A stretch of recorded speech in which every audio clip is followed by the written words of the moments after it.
बस लक्ष्य है सेवा, सेवा से कभी ना थकते हो, नहीं जान की परवाह, निकले हो जान बचाने को, तुम रोक ही लोगे आंधी जो है आने को।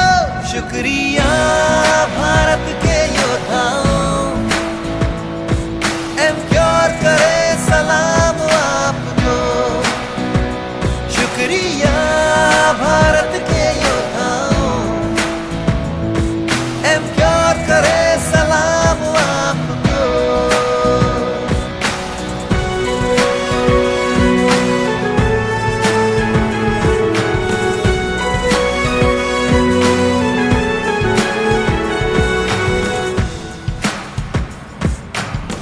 कैसी ये जंग है, पड़ी मौत सांसों के पीछे, बने तुम जो मसीहा, जगी जिंदगी में उम्मीदें। वहाँ वीर खड़े हैं उन सरहदों की रक्षा में, यहाँ आप डटे हैं इंडिया की सुरक्षा में। शुक्रिया भारत के योद्धाओं, एमक्योर करे सलाम आपको। शुक्रिया भारत के योद्धाओं, एमक्योर करे सलाम आपको। एमक्योर करे सलाम आपको।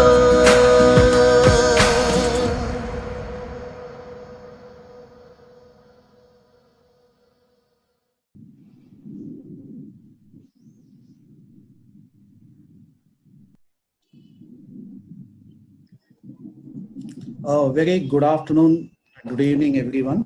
I am Dr. Ketan Kulkarni from Medical Services team at MQ Pharmaceuticals Limited, Pune. I welcome you all on behalf of the entire team at MQ.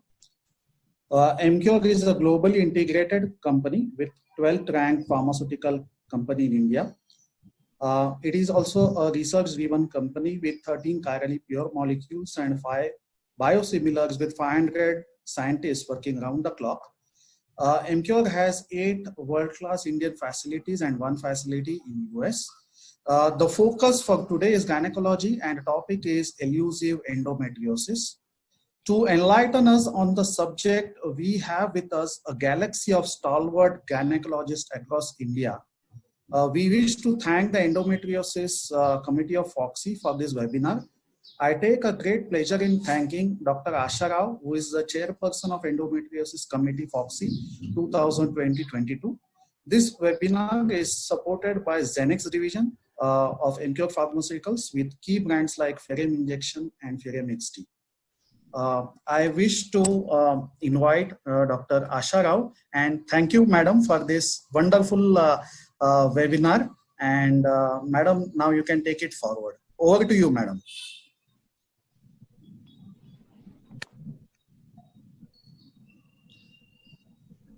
Madam, you are muted.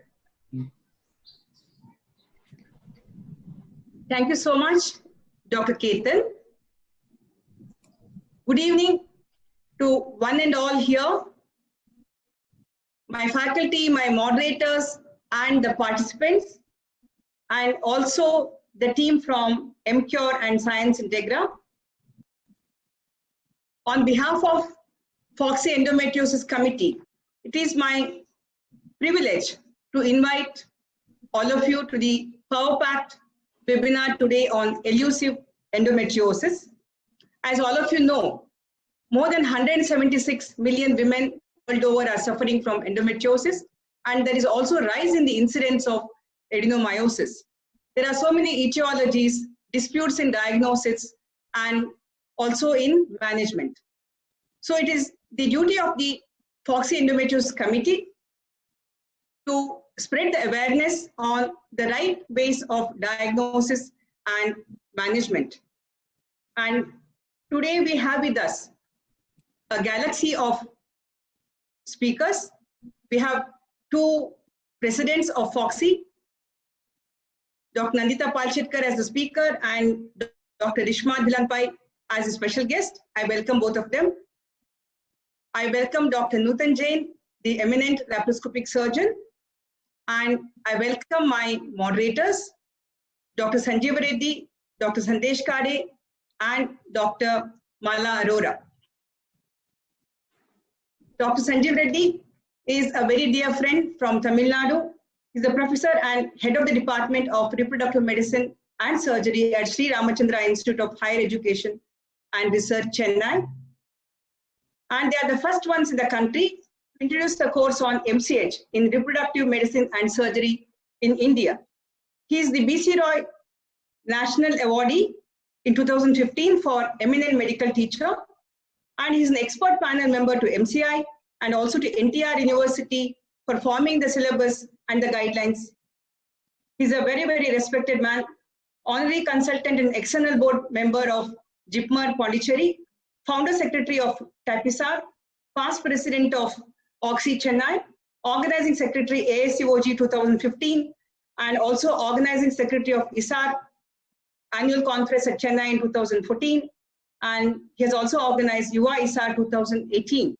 And now he's bringing to us very many international webinars very efficiently almost every week. I welcome Dr. Sanjeev Reddy. I also welcome Dr. Sandesh Kade, eminent laparoscopic surgeon. He did his master's in gynecology from Shivaji University, Kolhapur, and DNB later.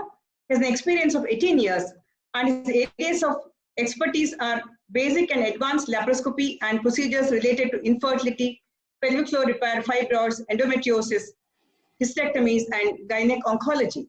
He's the most sought after faculty at very many national and international conferences. He has trained so many young doctors. He's a member of FOXI, IAG, and AAGL.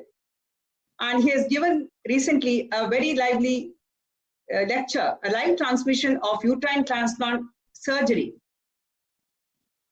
I welcome you, Dr. Sandesh Kade. We had the pleasure of seeing him operate at Coimbatore recently. We enjoyed seeing his excellent surgery. Welcome to you, Dr. Kade. And we have our wonderful Dr. Mala Arora. She's the chairperson of ICOG in 2017, vice president FOXI in 2011, director Noble IVF Center, editor-in-chief World Clinics in OBGYN, and editor of book on recurrent pregnancy loss. I love that book of yours, Mala. I refer it many times.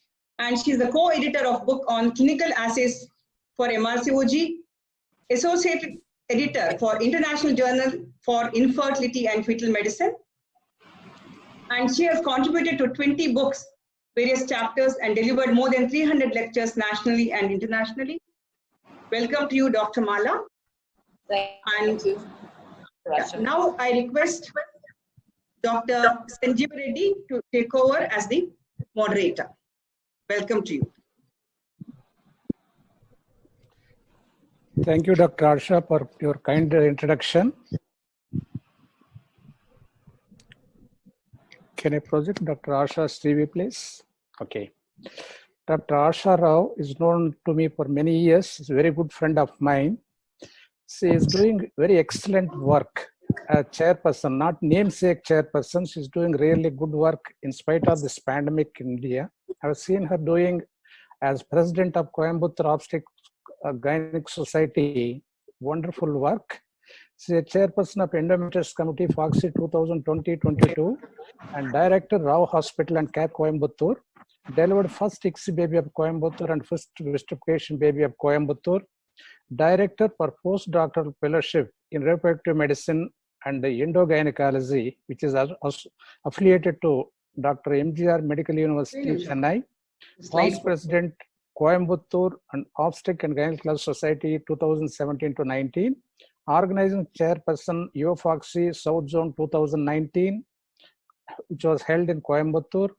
Organizing chairperson, IAG Star Endogyne Conclave 2019, which also held in Coimbatore. Recipient of the President of India Gold Medal and postgraduate in gynecology from Stanley Medical College. Trained and learned at London and Brussels under world-renowned experts.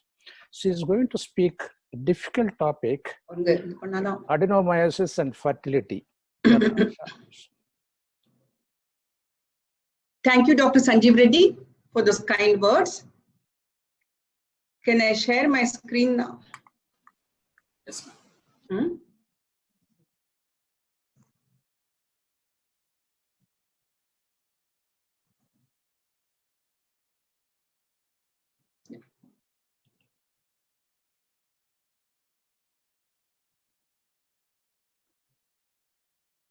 Adenomyosis and fertility outcomes is one of my favorite topics. Right from the days of 1977, ever since we started diagnostic laparoscopies, it was started by my husband, Dr. Rao, and later we started the operative endoscopy in 1990. And I was fascinated seeing so much of endometriosis, and later adenomyosis has become my passion. And think endometriosis and fight endometriosis is the motto of Foxy Endometriosis Committee for these 3 years. Adenomyosis has been defined as a benign invasion of endometrium into myometrium, producing a diffusely enlarged uterus, which on microscopy shows ectopic non-neoplastic endometrial glands and stroma, surrounded by hypertrophic, hyperplastic myometrium. Here you can see it is focal endometrium, focal adenomyosis, and this is diffuse adenomyosis. And this is the disease of the junctional zone. Here you can see beautifully by 3D ultrasound, the endometrium, the myometrium, and this very thin area is the subendometrial myometrium, the innermost layer of the myometrium, that is the junctional zone. And this is where all the trouble starts and gives rise to adenomyosis. Normally it is not more than 4 to 5 millimeters in reproductive women age group. And whenever it is more than 12 millimeter, you can diagnose adenomyosis confidently. Adenomyosis gives rise to intense dysmenorrhea and profuse menorrhagia in about 40 to 50% of women, and can be asymptomatic in another 50%. And today, infertility and reproductive outcomes have been attributed to adenomyosis in very, very young women. Though the disease is more than 150 years old, we are yet to learn many more things about this enigmatic disease. Initially, we said it is a disease of Paris women, more than 40 years, in multipara who had many deliveries, cesarean section, curettage, myomectomies, wherever there was a damage to the junctional zone. But today, it is no longer considered as a disease of multipara. It is seen in nullipara and also in younger women, almost in 30%, and diagnosed in 22% of infertile women less than 40 years undergoing ART. Is it because we have shifted our fertile years from 20s to late 30s and 40s? Or it could also be because there are so many diagnostic modalities like MRI and ultrasound where you can very easily find out, diagnose adenomyosis. But this change in trend is alarming because the youngest in our series was a 19-year-old girl who was a second-year BA student with grade 3 endometriosis. A recent meta-analysis by TOG et al. In 2017 says that lower rates of successful implantation and increased risk of pregnancy loss, translating into overall significant reduction in live birth rate, is seen with adenomyosis. It's very, very important to diagnose this disease early and treat it the right way and avoiding multiple surgeries in these women. Historically diagnosed by histopathology at hysterectomy, today we are diagnosing it by ultrasound, but still we do not know the correct incidence. It is there in 28% of subfertile population and also in 21% of women with endometriosis concomitantly had adenomyosis. 54% of young women with infertility, dysmenorrhea, and menorrhagia could also be having adenomyosis. The gold standard of diagnosis was MRI. Here you can study the junctional zone very well, the myometrium, the endometrium, and this is the white diffusely thickened junctional zone. A myometrial mass, thick junctional zone, myometrial masses and cystic spots, and also diffuse enlargement of the uterus. You can see here our diagnostic of adenomyosis, and you can also diagnose it by 2D ultrasound. Here you can see the globular asymmetric enlargement of the uterus, irregular cystic spaces, myometrial striations, heterogeneous myometrium, and a difference in the anterior and posterior myometrium. Once again, you can see the beautiful striations here, which are compared to the rainforests of Australia. But you have to diagnose today adenomyosis at a very early stage. This is a beautiful picture where you can see the endometrium, myometrium, junctional zone, the early infiltration of adenomyosis, and this is focal adenomyosis.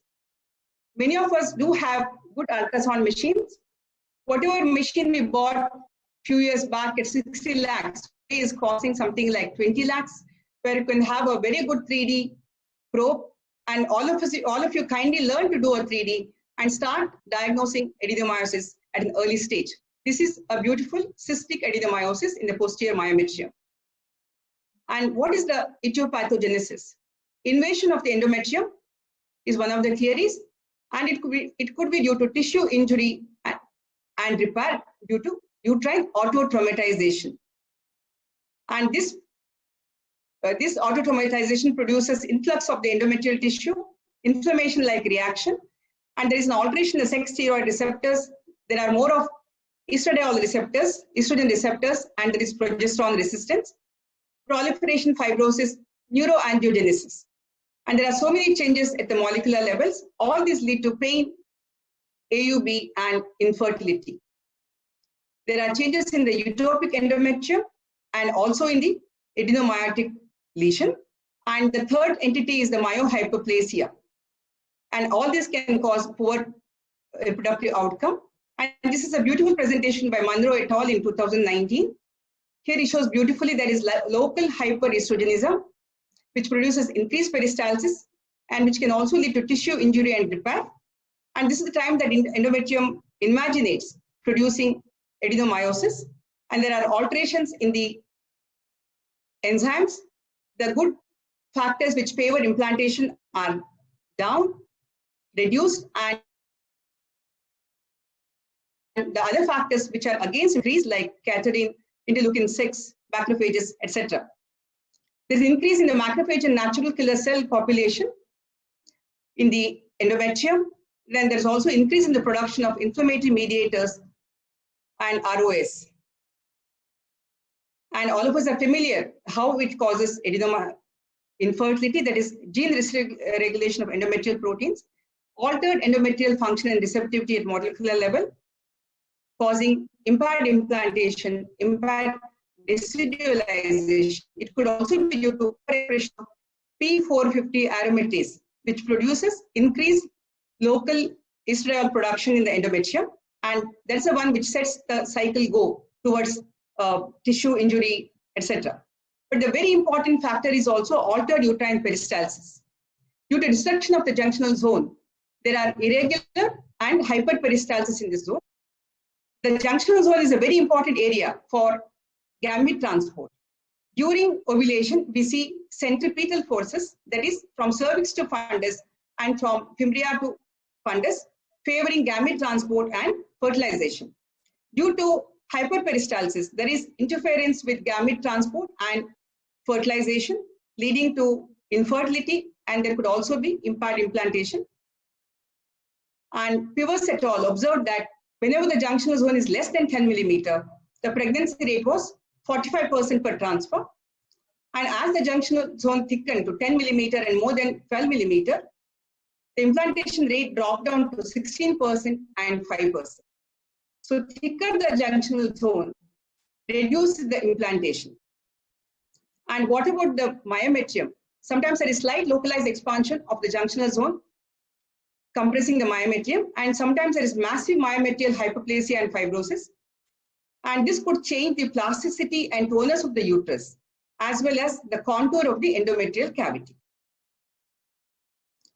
So there are 7 studies which reported increase in the number of miscarriages in IVF and ICSI studies, 32% miscarriage with adenomyosis compared to 14% in women without adenomyosis. And these are the studies by Zhuang et al., Mochimaru, Hashimoto. You can see many of them are from Japan and some of them are from China. Tamura, Shin et al., Yamaguchi, all of them said that there is increased chance of miscarriage, preterm labor, PROM, small for dead infants, PPH, and even PIH. And this is a paper that I love. the adverse pregnancy outcome by Brosens et al. Infertility sterility. This is the non-pregnant uterus showing posterior wall adenomyosis. And you can see the microscopy here, endometrium and junctional zone, and the glands traveling into the junctional zone. And the same area becomes the placental bed. And this is the changes at 10 weeks of pregnancy. And there's the changes in the vasculature. Here you can see a highly dilated spiral arteriole, which gives rise to lower resistance flow and normal fetal outcome in the normal women without adenomyosis. Whereas in women with adenomyosis, you see this spiral arteriole with atherosclerosis and infiltration of the trophoblast around that, leading to poor placental flow, miscarriage, preterm delivery, small for date infants, PAH, PPH, and all the adverse outcomes. This is a fantastic paper, which was also supported later by Hashimoto et al. All the factors are due to adenomyosis, a stage of chronic inflammation, and impaired uteroplacental perfusion. And when these women come to your doorstep asking for fertility, how do you manage? It was easy in the yesteryears to tell them that you are already 40 years, your children are now 10 to 15 years, and you can have a hysterectomy. But these are not the days now, because women are younger and they want to conserve their fertility and improve their fertility. So we have conservative surgery, medication, and ART. You can use them separately or in combination. NSAID can be given to women during a menstrual cycle for reduction of pain. OCP only when they do not want a pregnancy. We use a lot of danazol in this paper. I always remember this lady who was 34 years and married for 16 years with primary infertility, 12-week size uterus, and bilateral tubal block. And in 1992, we had nothing but danazol. She took danazol for 6 months. When she stopped it, she promptly conceived. And this child got married last year at the age of 26 years. So it was a very happy day for me. And we have GnRH analogs, the wonder drug of the decade, Dynogest, and aromatase inhibitors, intrauterine system with progestogens, ART, uterine embolization, artery embolization, and HIFU are showing some results, but we need more RCT before we say something about it in a confirmed fashion. And you can also have a surgical treatment. And GnRH agonist is our favorite in the infertility clinics because a long course of downregulation significantly improved the clinical pregnancy rate, ongoing pregnancy rate, and implantation rate in patients with adenomyosis, also supported by Tulandi et al. In 2019. After 2 to 6 months of GnRH analog, there is reduction in the mean uterine volume in a very significant way from 180 ml to 86 ml. The GnRH analogs have anti-proliferative, anti-estrogenic action, and they have no androgenic properties, but it can cause disturbance of the bone mineral metabolism. That's how you cannot use it for a long time. Not advisable to use it for more than 1 year. Generally, we recommend only for 3 to 6 months. You can also use post-operative GnRH analog for 24 weeks after adenomyomectomy, where you can see better pregnancy rates. Pre-IVF GnRH for 3 to 6 cycles can optimize the pregnancy rates.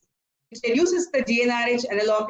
It reduces the expression of aromatase cytochrome P450 in the utopic endometrium of women with adenomyosis and endometriosis, and also reduces the expression of nitric oxide synthetase.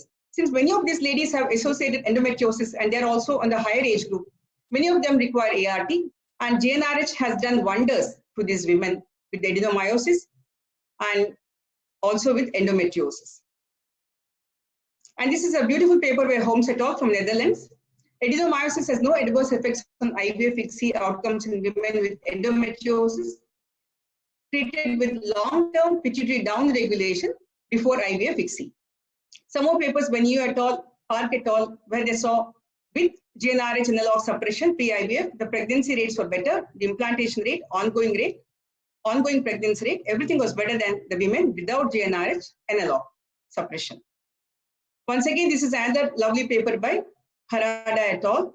This is a beautiful case from Rao Hospital. This lady had recurrent implantation failure, and when she came to us, we diagnosed that she had adenomyosis, which was not diagnosed earlier elsewhere. We gave her a 11.2 GnRH analog, and after 6 weeks, you see that there is still a persistence of the mass, But at 12 to 14 weeks, the mass is almost regressed with good expansion of the endometrium. She underwent embryo transfer at 16 weeks, and she conceived twins and did very well. And this is all thanks to GnRH analog suppression. Dynogist is the new kid around the block. It's effective and well tolerated for the painful symptoms of adenomyosis, not complicated by severe uterine enlargement or severe anemia. GnRH analog and Dynogist both are effective for the pain management, dysmenorrhea, dyspareunia, but GnRH analogs are superior in controlling menorrhagia and also for reduction in uterine volume. This is another paper by Matsushima, where he has compared GnRH analog with low-dose estrogen progesterone and Dynogist for 16 weeks. You can see a beautiful reduction in volume from 307 cc to 177 cc after GnRH analog, whereas with the OCP and Dynogist, there was no reduction in the volume. Aromatase inhibitors, 2.5 milligram per day, you can use for 8 weeks. They're good for reducing the adenomyosis volume and also for improving the symptoms. But there is a rapid recurrence,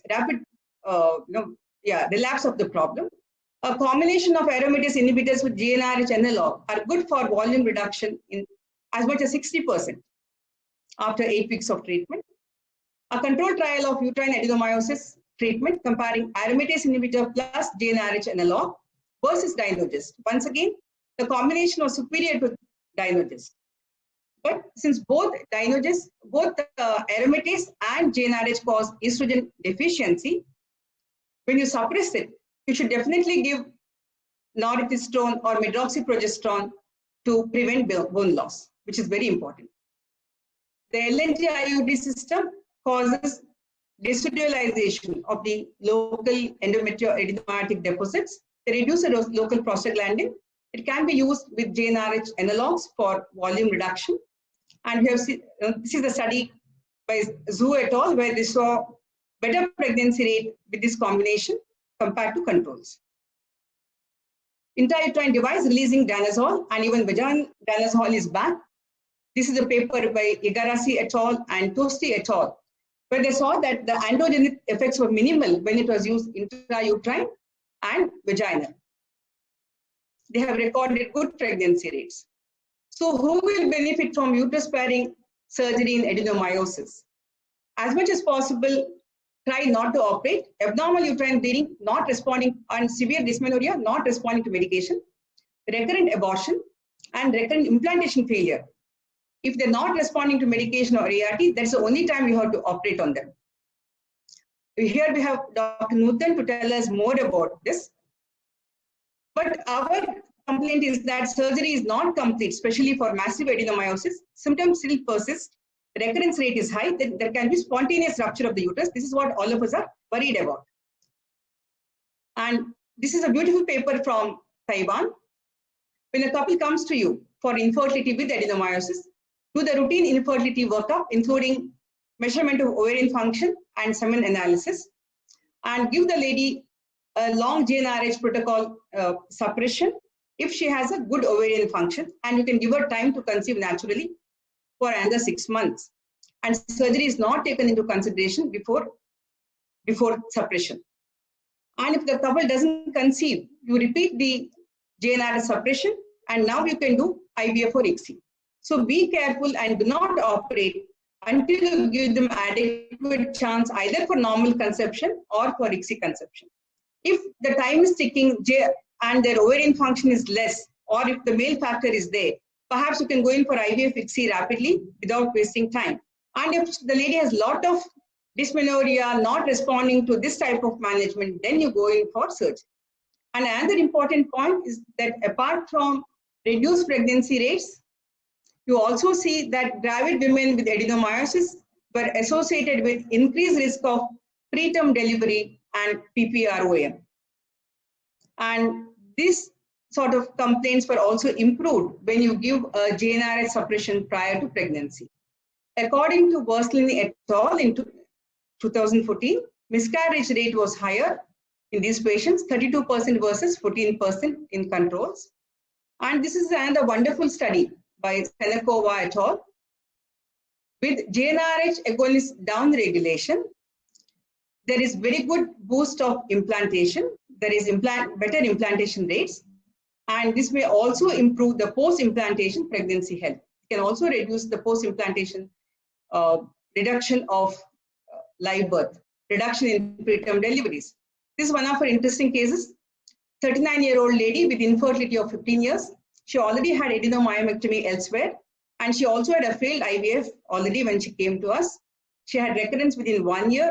We gave her 2 doses of long GnRH agonist. She had a good reduction in the size of adenomyosis. You can see the size of adenomyosis is pretty large, 6 centimeter. And because she was 39 years and she had associated endometriosis, she had egg donation. Those days, this was in 2007, we had transferred, she conceived triplets, which became twins at 7 weeks. And at 36 weeks, she had twins born, 2.7 and 2.2 kg. This was March 2007. This is another woman recently. She had large adenomyoma, suppressed by long GnRH protocol for 6 months. And she conceived twins, but she had a preterm delivery at 28 weeks, but she did well with premature care unit for the babies. This is another interesting case, 39 years with secondary infertility of 8 years. Laparotomy twice, laparoscopy thrice elsewhere. She had severe dysmenorrhea, thick endometrium. Ultrasound showed diffuse adenomyosis with endometriosis.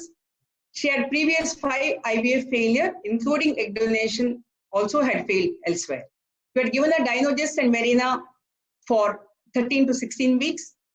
Repeat IVF with egg donation, no pregnancy. And the second IVF with us, we gave her GnRH depot 11.2, and now she conceived. This is her 7th attempt and our 2nd attempt she conceived, and she had a full-term childbirth about few months back. So to conclude, adenomyosis is a challenging condition to treat. In the scenario of subfertility, it's interesting to note that with ART, there was good pregnancy rate and good reproductive outcome in adenomyosis, but we need well-designed, adequately powered studies to come to conclusions for the impact of adenomyosis and the treatment of these conditions. Thank you all. I request you all to post the questions and in the chat box, and we'll take it up later. Thank you, Dr. Ashraf. A difficult topic for both the patients and the physician. You made it simple. You told everything about the pathogenesis, how to diagnose, what are the treatment options available. The patient who is interested in fertility, if she comes, what are the options available, and the role of GnRH agonists in treating this one, and role of IVF, including your personal cases. That is important, not only depending on some literature. That's also. Thank you very much. We'll take the questions at the end of the session. Thank you. Yeah, the next speaker now is Nutan Jain. She'll be talking to us on tips and tricks of adenomyomectomy. I request Dr. Sandesh Kade to take over. Yeah, thank you very much for involving me in this academic event. I'm really honored to introduce Dr. Nutan Jain, who has been a teacher to many gynecologists in India and abroad. And she is a director at the Vardhaman Infertility and Endoscopy Center. Actually, she has made India very proud on various occasions by being elected as the board member to the International Society of Gynae Endoscopy, the biggest association in the endoscopy, that is the AAGL. And she was nominated as the board member from Asia Pacific. So it was a very proud moment. And as far as I know, very few surgeons got the opportunity to showcase their surgical skills at this biggest event at AAGL, and Dr. Nutan Jain was one of them. She has been author to many books. She has written around 8 books, which are also there in Spanish and Chinese. So like I said, she is a teacher all over the world. And today she is going to speak on a very difficult topic. I know a lot of surgeons shy away from the topic of adenomyomectomy, but because of her vast experience, she's not only going to speak on the topic, but share with us the surgical pearls, the tips and tricks of adenomyomectomy. So I request Nutan Jain madam to take over. Thank you, Sandesh, for the lovely words and the introduction. And Asha, you sort of just finished my scope of talking about the surgical. Your GNRH and LO was doing wonders. So now I'll share my screen.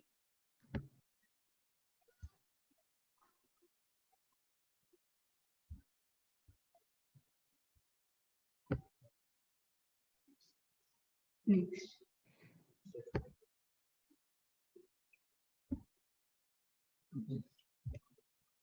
Yeah, so I shall be talking about the tips and tricks of adenomyomectomy. Greetings from my new hospital, and this is our new theatre complex. And it was a pleasure working, but then suddenly we all went into the lockdown, coming out of it, now ready to shoot. And our surgical team has taken over now in the COVID era. So I think there's no really need for me to talk anything about adenomyosis. Only thing that I would say that it could be diffuse or focal from the surgeon's perspective. And then the indication which the patients usually come to us and how we deal with them also depends upon the surgeon, what is the surgeon's choice in dealing with adenomyomectomy. And the patient side, they are usually infertility, intractable dysmenorrhea, hypermenorrhea, failure of all the medication, and recurrent miscarriages. So as Dr. Asha was already saying, I just use this clip to show that the differentiation of myoma and adenomyoma is really important for a laparoscopic surgeon before taking upon the surgery. MRI at the moment is the gold standard, and you can see how a diffuse and localized adenomyoma may look like, and that should be the guiding force for us how to take up the patient for surgery. So the laparoscopic surgery for adenomyosis began with all of the advancements in laparoscopy, but traditionally since the 1950s, a lot of methods were being used, and the main aim of these various methods was to reduce the size of the adenomyotic muscles so that the uterus may reduce in bulk and reduce the symptoms. There could be a V-shaped resection, uterine musculature, flap method. So I will just mention here the triple flap method, but here the uterus is hemisected, the uterine cavity is also opened up, and then we scoop out the entire adenomyotic tissue, leaving just 1 centimeter from the serosa and 1 centimeter from the endometrial cavity. And then as you see here, the endometrial cavity is sutured back, and then this muscle is approximated, and then the other side flap is brought over to reconstitute and to give support to the thinned out muscles. So usually in laparoscopy, what I do is a multiple layer closure and without leaving behind dead space. If you leave behind any dead space, that augurs for having a hematoma or like weakening of the scar. So based on the surgical techniques used, we simply would divide into a wedge resection or the scooping out, leaving the serosa intact. So I've just drawn it for the sake of benefit to make it very easy. Like this is the serosa. So we make our incision slightly inside and we scoop out the tissue, leaving the serosa outside. So if I just show you here, a transverse incision is given. The adenomyoma has been brought out. And then this important thing I would like to showcase that first of all, if we start in the center of the defect and take a mattress suture here, the entire defect which was looking so big over here becomes relatively much smaller, and then a multiple layer closure. As you see, a lot of suture has been done to give a neat finish over here. So here this is a, okay. No. You have to bring it back. Yeah. So just to demonstrate the exact technique, you see that we have injected a lot of vasopressin till the uterus becomes absolutely blanched. Harmonic ACE is usually the preferred instrument of choice. And if you see, I am carefully holding the serosa apart and scooping out the adenomyotic tissue, and with a stout tenaculum or a tooth grasper, we remove the lower flap, and then in the upper flap, again, we preserve the serosa largely and keep on digging into the adenomyotic tissue and try to leave just 1 centimeter from the endometriotic lining. And if you just see, there's a small tag of the serosa, and we just leave that tag so that it can be used to cover up the gap, and we have enough serosal closure, because if we complete the serosal closure, there are no adhesion formations, and the strength of your closure, because if you are able to do a good closure, then, and there is no dead space, there's no bleeding in the base, that leaves a good. And here I'm using a taper cut needle, and if the defect is larger, we use a 50 mm needle. And you see that I'm very carefully taking care not to cut away this patch of serosa. I've just chosen this video only to demonstrate how important it is to give a good serosal closure. And it's important, as you see, to keep about 1 centimeter outside of the cut margins so that you can get a good closure and a good approximation over the first layer or the 1 or 2 layers of deep muscles to be covered by the serosa. And as you see here, now we get a very good approximation. The tissue looks almost to be easily covered, and I'm using ipsilateral suturing, and if you see, I have needle holders in both my hands. That makes sure as the needle comes out, it is quickly grasped by the needle holder, so that now again on this side, we go a little beyond the cut edge so that the serosal closure is absolutely complete. There is no bleeding, and at the end of this procedure, we instill about 3 liters of Ringer's lactate. And you see a lot of dissection has been done in the left pararectal spaces. Is the same? So this was the scooping out technique, and this technique which I do not like much, but it is done many a times in cases of large adenomyotic uterus. Here we remove wedges of the adenomyotic tissue, and that is mostly used in diffuse adenomyosis, as I'll show you in the next video.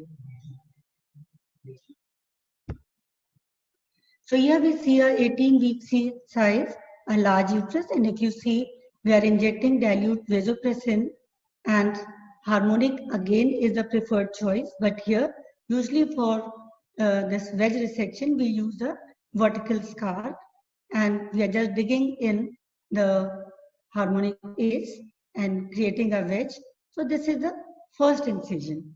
As we go deeper and if we find that more of the adenomyotic tissue needs to be removed, we now here we see that some more tissue can be removed, and the aim is to use a strong metallic, like a ball shape type of a manipulator, and try to go as deep as to be just about 1 centimeter away from the endometrial cavity. So now here we are making the same incision on the left side.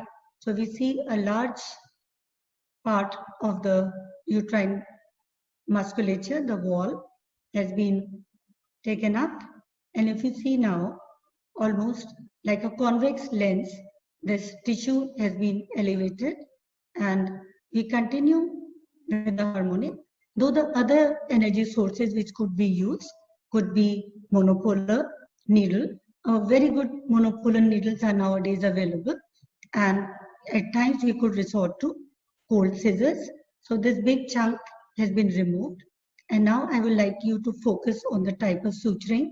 So I'm using a 50 mm big needle, and I'm taking multiple bites in the musculature, and starting from one end, again taking a bite in the deep muscle, So at least 3, 4 or 4 or 5 of these bites, depending upon the depth, how apart these two edges are.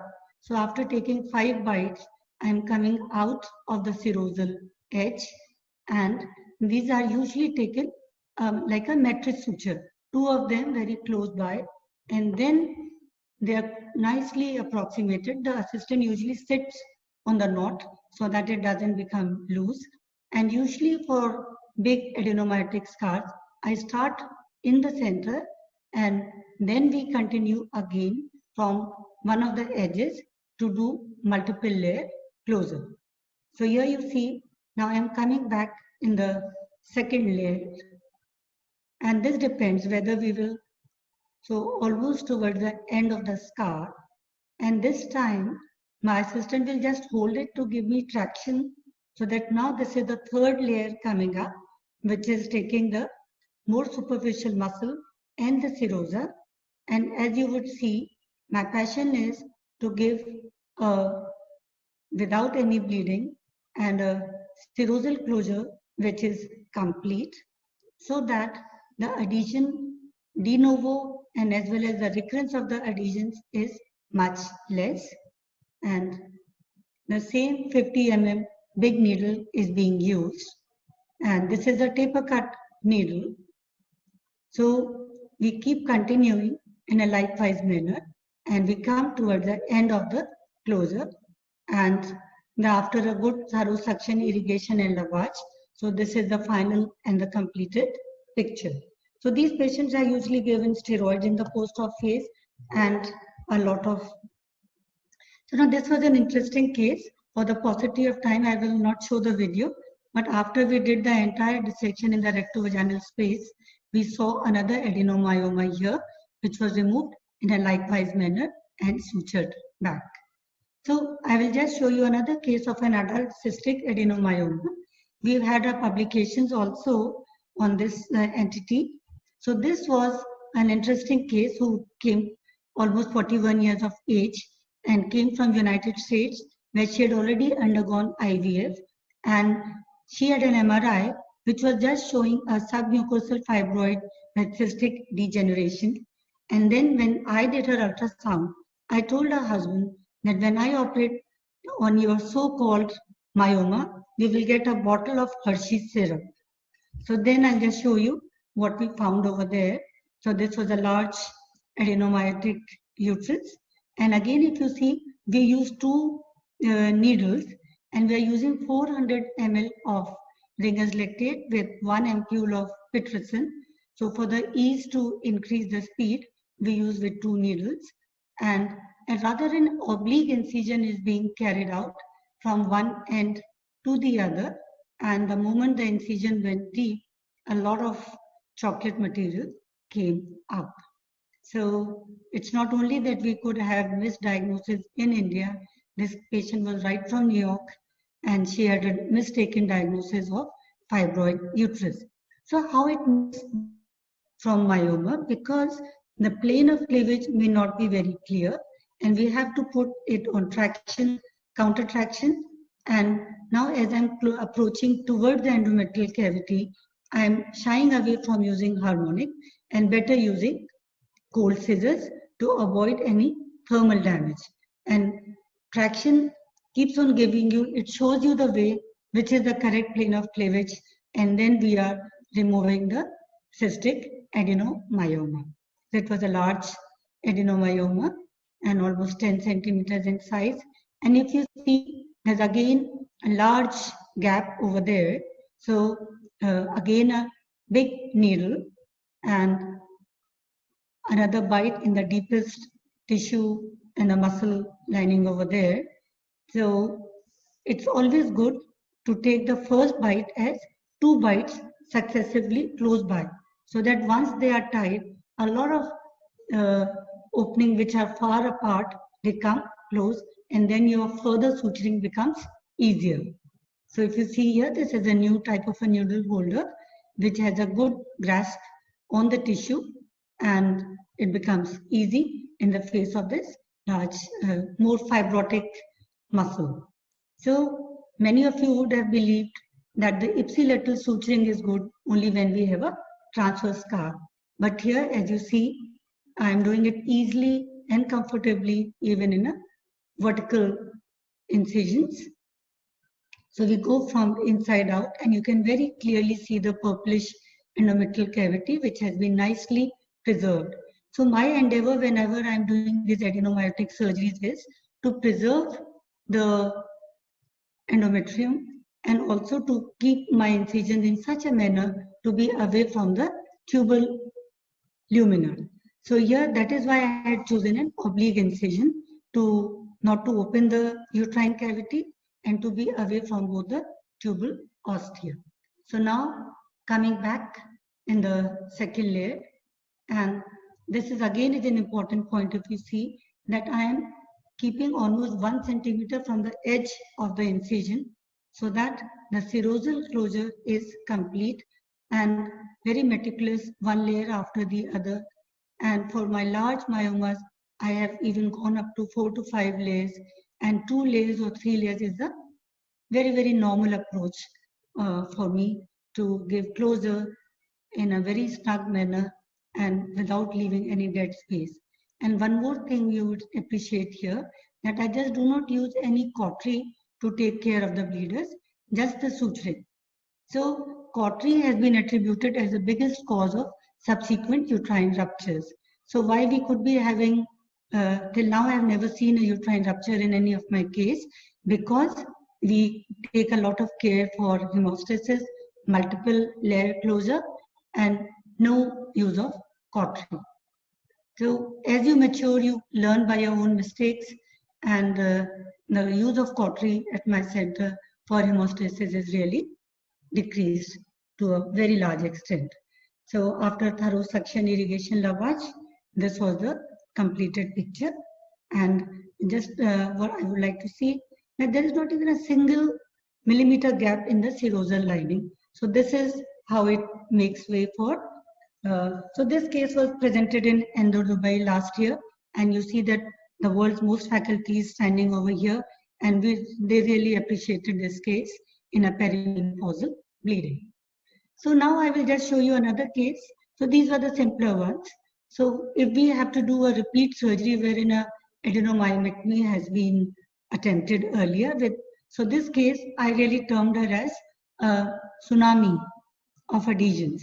So she was just young, 30 years, married for 7 years, and she had an endometriosis surgery almost 5 years before. And now she presented with the worst possible adhesions of the anterior abdominal wall, bladder, rectosigmoid, uterus, both the tubes and ovaries. You could see practically nothing. So this is the initial picture. And if you see here, that's the bladder, the rectosigmoid, both tubes, ovaries are beneath. And after prolonged adhesiolysis, I could see some portion of the uterus over here. So now we started injecting diluted vasopressin, because I believe that when we inject, again 2 needles here, and the anesthetist is also always prompted. So by this, we get a handy plane of cleavage by injecting large amounts of vasopressin. So now you see more and more of the uterus and adenomyoma are starting to visualize. Now we are about to see, this is the uterovesical pouch of peritoneum. And if you see that thing moving about here is a metal bougie. So I put a metal bougie in the bladder so that we can see. And now to get some lateral clearance, I am starting at the lateral pelvic side wall. This is the key, or the key to open up the retroperitoneal space and get to open up the medial and the rectal and the lateral pararectal spaces. So she had also endometriotic cysts in both the ovaries. So after having got some headway in clearing, I could insinuate one of my graspers and got a plane of cleavage between the rectosigmoid and the anterior abdominal wall above. So till it is very clear close by, I am using a cold scissors, and when we get some space, then only an energy source like the harmonic is brought over, because the bladder is in close proximity, the anterior abdominal wall is over there, and obviously this is the rectosigmoid the mesosigmoid. So I'm just continuing with the dissection and making way to show up the uterus, and then, so now the rectovaginal space has been cleared, and you can see some demonstrable anatomy. We injected diluted vasopressin, and now I'm using the harmonic pace to dissect out in the same scooping manner, so that we have a good layer of serosa to cover up, because if you see that this patient has so much of adhesions, so one could be an improper surgery, and second could also be her adhesogenic potential. So here I'm making a good layer of the serosa, so that when we close the rent, we have good amount of coverage of the site of the adenomyomectomy. So by this time, you see the fallopian tubes have also appeared, and the suture is always with 1O vicryl. I avoid using the barb sutures because the barbs which are on the surface could invite adhesions, and this patient and most of our patients, I do have an IVF center, but I prefer to do my surgery in a manner so that they can conceive on their own or max with IUI. So here this is a completed picture, and if you see a beautiful spill from the fallopian tube on one side and on the other side, and just to share with you that why I took this case, that it took about 4.5 hours of surgery, but since she was just 30 years of age, she conceived on her very own and delivered. So when you have such cases, how to make your adenomyomectomy safer? So a accomplished surgeon like Dr. Sandesh and so many others in the country, they may not need all these gadgets, but there are many beginners also or mid-level accomplished people who can benefit from the latest advancements. So this could be immunated stents, the UroKit, and this is the end result which we all have to achieve to get into the rectovaginal space, dissect the ureters, the medial and the lateral pararectal spaces. And so, like another case of a large adenomyotic uterus totally jammed. So these were the stents we used. So this makes your job a little easier. And again, this is another advancement. I'm using ICG into the ureter directly by a ureteric catheter. And this is a 1688 striker camera by which we can see the green fluorescent ureters along in the overlay mode. Another mode is the near infrared vision, which can also be used to see either the sentinel node or the ureter as we see here. And this is a very excellent mode, which is known as a contrast mode. And this could show up to the 1 centimeter depth. This almost looks like to be a contrast CT. And you can have a look at the renal pelvis and the ureters. So adenomyosis with infertility, all of these cases are there. At times we use these newer gadgets. And if you see here again, a totally jammed pelvis, and we just bring out the fallopian tubes and lovely spill over here. So these cases help us to build up our confidence to continue doing adenomyotic surgeries in the laparoscopic manner. So our results indicate that there could be good fertility outcomes. But obviously, as I said, the age, the amount of married life, and the husband factor, these are important. So as Dr. Asha also said, the risk of rupture, if it is in myomectomy to the tune of 0.26%, after adenomyomectomy, it could be more, up to 1%. But and other long-term complications could be a high miscarriage rate, thinning, rupture, and incidence of placenta accreta or pulpita. But again, I would say I've really been lucky, crossing my fingers, because just it's also a concluding slide that we do a multiple layer closure, give total respect to the serosa, complete hemostasis, no use of adhesion barriers by me at least, but I use a fluid barriers, which are about 3 liters of Ringer's lactate with 400 milligram of hydrocortisone. So we continue our work, and my passion is to teach, and we continue. And just a word, because it's been really a hard work, And because of lockdown, we could never introduce. So all my dedicated fellows, my names I have put up over here. They did a lot of hard work to bring this book. So adenomyosis remains, like in our setup, we do not treat it. The focal adenomyosis is so easy, almost like myomectomy, but diffuse adenomyosis needs a special mention as you have shown me. So this is a winning team. Lot of thanks to my team, and over to you, Sandesh, now. Thank you. Thank you very much. Congratulations on such a wonderful presentation. You have really made it look easy, though I know it's a very difficult surgery, the worst of the gynec surgeries. But you have really shared the levels of surgical tips and tricks. So thank you very much for this presentation. I think we'll take the questions at the end of the session. Okay, thank you. Congratulations, Nutan, once again on that excellent lecture and beautiful videos. Thank you. Yeah.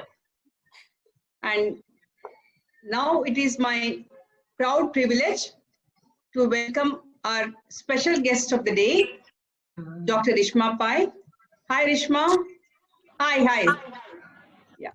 So I can see the beautiful and brilliant lady, Dr. Rishma Dilan Pai. She is the president of Mumbai Obstetric and Gynecological Societies this year. And she was our very popular president of FOXI in 2017 and president ISAR in 2018.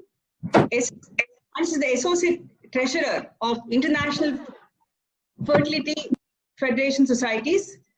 And she's a consultant at Lilavati Hospital, Mumbai, FRCOG, London.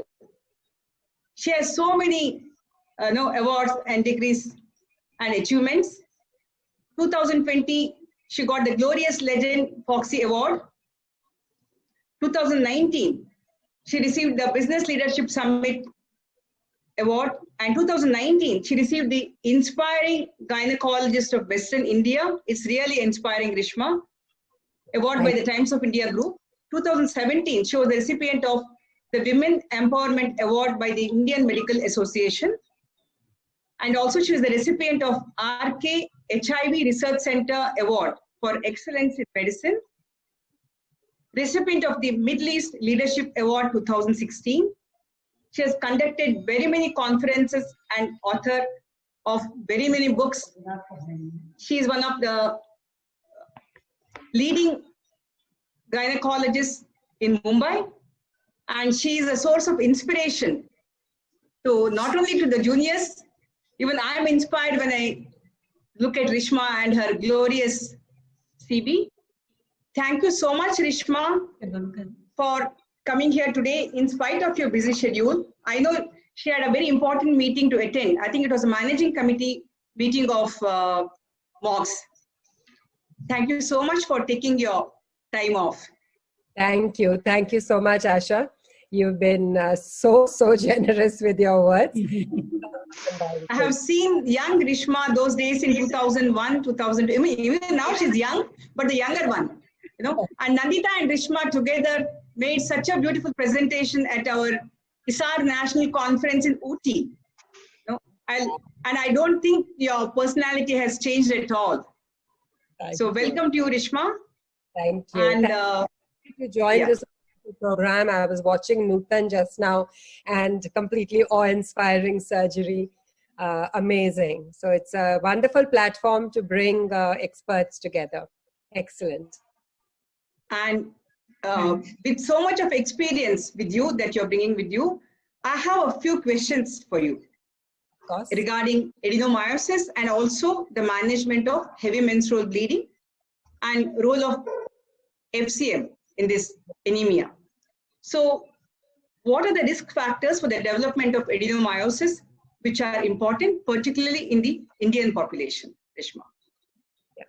So, today, nobody really knows, just like endometriosis, such an enigma. Why does adenomyosis actually happen? Nobody really knows. And there's so many theories about it. There are these traumatic theories, immunological concepts, which suggest that really there's an invagination of the endometrium into the myometrial space. There could be a lot of hormonal issues causing this. There could be metaplastic changes. The stem cell theories that these cells undergo some kind of a transformation locally. And nobody has really been able to put an exact cause, but there are many contributing factors. The age of the patient matters, her parity. Previous surgeries may disrupt that endometrial myometrial border. There could be history of smoking, previous surgeries, ectopic pregnancies, drug use such as tamoxifen, antidepressant. So a lot of coordinating factors, but no real clarity on why this happens. So probably invagination of endometrium, basal layer into the myometrium, and metaplasia. These seem to be the most common theories.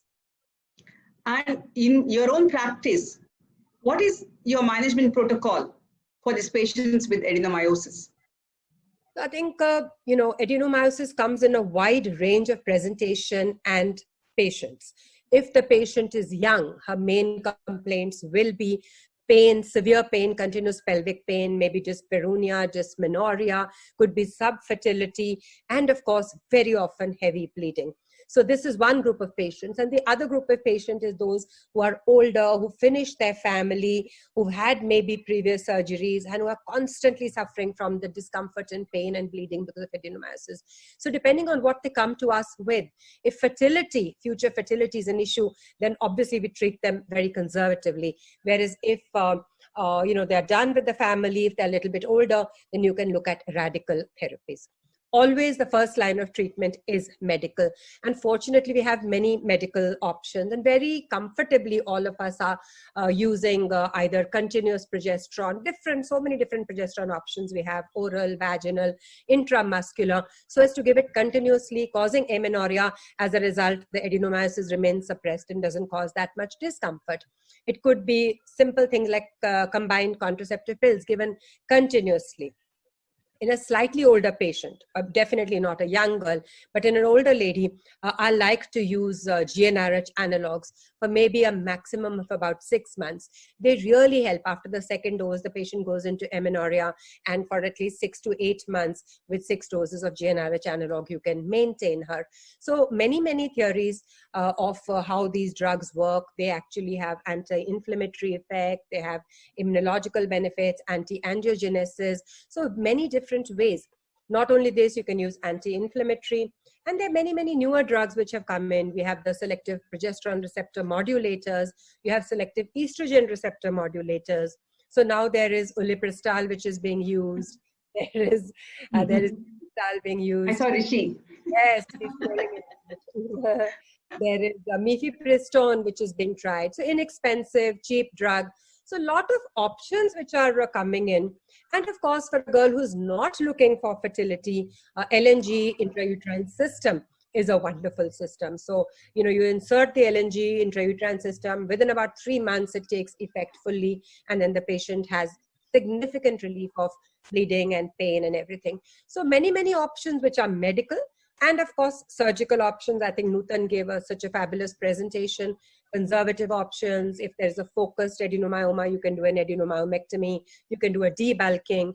And of course, if the woman is older, finally hysterectomy will be the option. That's wonderful, Rishma. Rishma, do you have any experience with danazol? Have you? I actually do not use danazol for now the last. There are a couple of papers from France and other places. Intrauterine device of danazol, vaginal danazol. And danazol, yes, the vaginal danazol. Unfortunately, we haven't had exposure to that. Oral danazol used to really give a lot of side effects. So the moment we got options such as Dynogest, most of us have switched to that. So I personally haven't used oral danazol for a long time, have no experience with the intrauterine. We only have experience with the levonorgestrel intrauterine system, which itself works beautifully. So, yeah. Thank you, Rishma. And aromatase inhibitors, do you have something to say about that? Yes, again, even in endometriosis, even in adenomyosis, there is fair amount of studies now coming up on aromatase inhibitors. They are simple drugs. We are quite comfortable with them. We've used them for other indications, and small doses like 2.5 milligrams of letrozole to be given continuously. seems to help. They cause amenorrhea, and they actually reduce most of the symptoms of adenomyosis. So like I said, many of the newer drugs, ulipristal, mifepristone, letrozole, many of them seem to be playing, and of course Dynagest, seem to be playing a fairly good role. So we have many drugs to try and see which works for our patients. You know, maximum effects, minimum side effects may be quite good. Yeah. Yeah, that's very nice, Rishma. Thank you. And when these women come with heavy menstrual bleeding, how do you manage them? Because adenomyosis, fertility apart, one of the very, very important problems is heavy menstrual bleeding. What is your experience with these women? Absolutely. Heavy menstrual bleeding is a very How do you treat them? Yeah. So very significantly seen with adenomyosis. Many of these girls come with continuous heavy bleeding, and very, very often they are anemic. So there are two aspects to this. One is to improve the anemia, and the second is to make sure that her bleeding reduces or stops, so that while we build up a hemoglobin, at least the constant loss of blood doesn't happen. So while the medical management that we just spoke about is taking care of the bleeding, we can start the iron therapy. Now, also, I did not mention some of the other conservative therapies that we have. For example, there's a lot of talk nowadays about MRI-guided focused ultrasound, especially for focused adenomyomas. So that's one therapy. Person who doesn't need fertility, you can even do uterine artery embolization. You can do hysteroscopic resection. So many things depending on the kind of patient and what her requirements for future fertility are.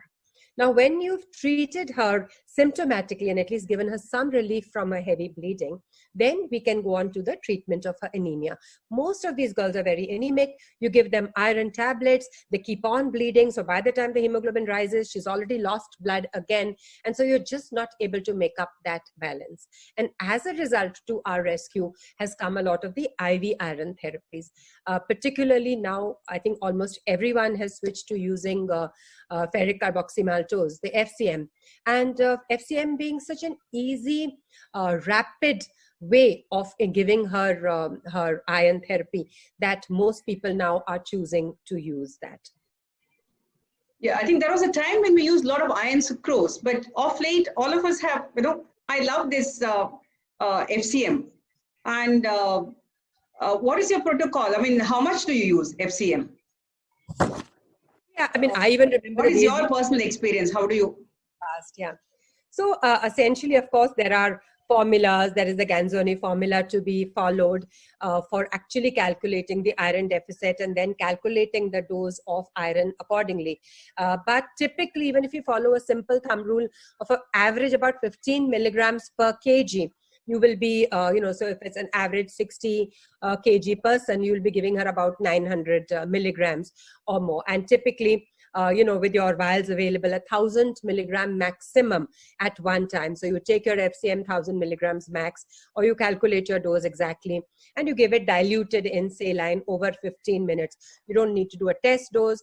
You don't need to bring the patient back multiple times. One single sitting, IV slow infusion, 15 minutes, you're done. And the important thing is that very, very, almost no reported cases of anaphylaxis. So you don't even need to do a test dose. Side effects are quite less.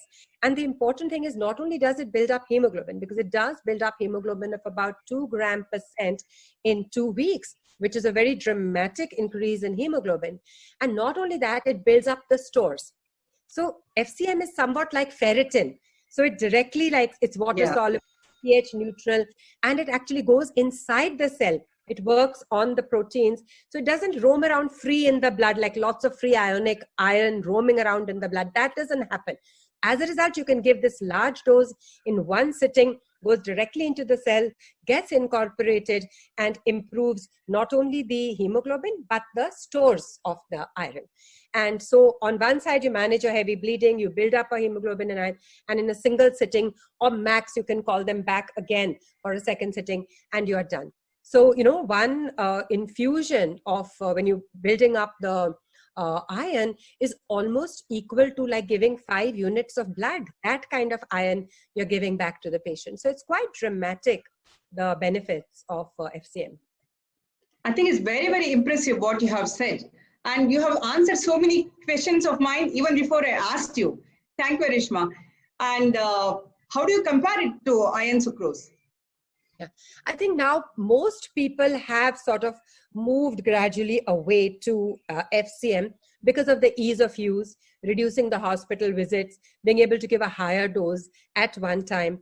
And you see really minimum side effects, like max a patient may complain sometimes little headache, maybe little bit transient giddiness, sometimes very rarely, maybe 1%, a little rash, which goes away immediately. And there's been report of like a hyperphosphatemia, again transient, goes away on its own. So no real side effects. Whereas if you're trying to give the patient all other forms of iron, like I said, multiple doses, smaller doses, multiple visits, takes longer for the rise of hemoglobin. Here the rise is 2 g% in 2 weeks, which like I said is quite dramatic. So more or less this has taken over, and I've seen the hematologists at our hospital, they just prescribe FCM, and in the beginning, we used to call them and say, can you come over or have your residents come over and give it? And they're like, no, there's no need, just put it on, no problems. So that kind of True, very true. You need an expert. That makes a big difference. Yeah. Gone are the days, where we had to give multiple iron sucrose injections. And now we have almost forgotten about giving multiple transfusions. And recently we had a patient who came with 6.5 hemoglobin, and she had a large fibroids actually. And we gave her 1 gram of FCM plus some oral iron. When she came back after 2 weeks, she had already touched 10.5. I was totally floored. So our work was made very easy, because we just cannot think of giving blood transfusions or even call them for multiple injections of iron sucrose.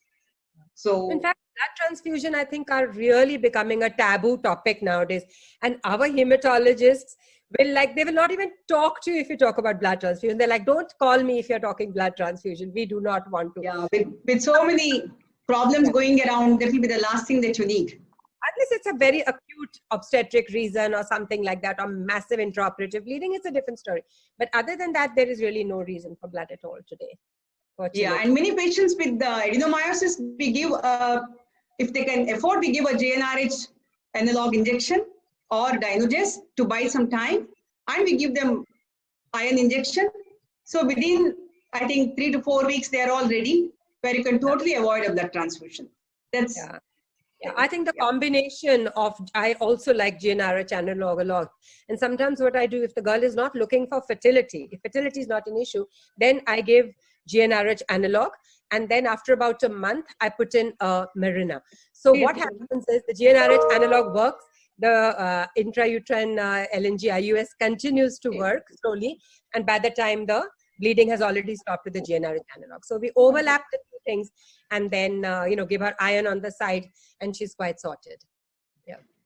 Thank you so much. Any questions from Mala, Nutan, or Nandita to Rishma? I have all the experts sitting here. We have just been floored by Rishma. Her nice talk on this. And just say hi to her. Hi. Yeah.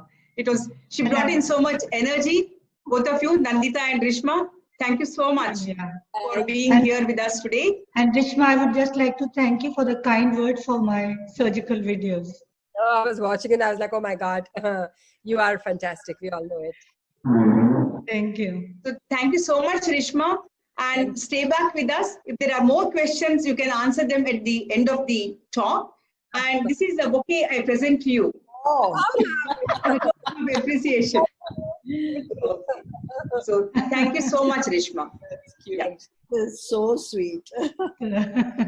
All of us coming out innovative ideas in the digital. I know. Virtual bouquet. I know. You should have something that the aroma also comes across. Fragrance, aroma. Somebody the love, the warmth, and the aroma. Now I request Dr. Mala Araro to take over. Welcome, Nandita. Thank you. To this webinar. You're looking gorgeous. Yes.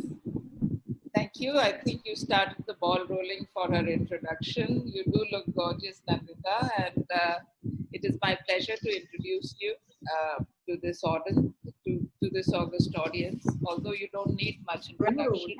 So you have just been the immediate past president of FOXY, and you are a professor of Obs and Gynae at the D.Y. Patil Medical College, Navi Mumbai. You are a director of the IVF Bloom Centers, 9 of them, and you have been practicing infertility for more than 25 years.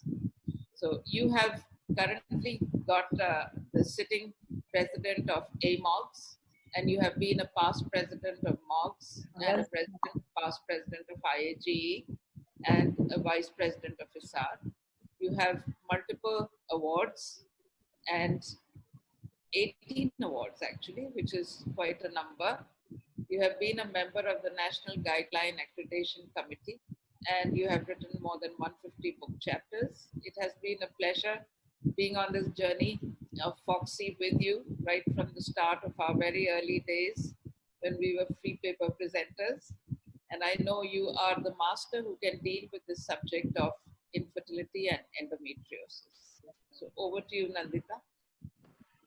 Thank you, Mala. Thank you so much for those kind words. And I think I still remember the good old days when all of us began. In fact, Asha cannot get over she keeps remembering always, one sec, huh? She keeps remembering always the Uti Isar, where Yes. Ishma and I did it. I think that was a highlight.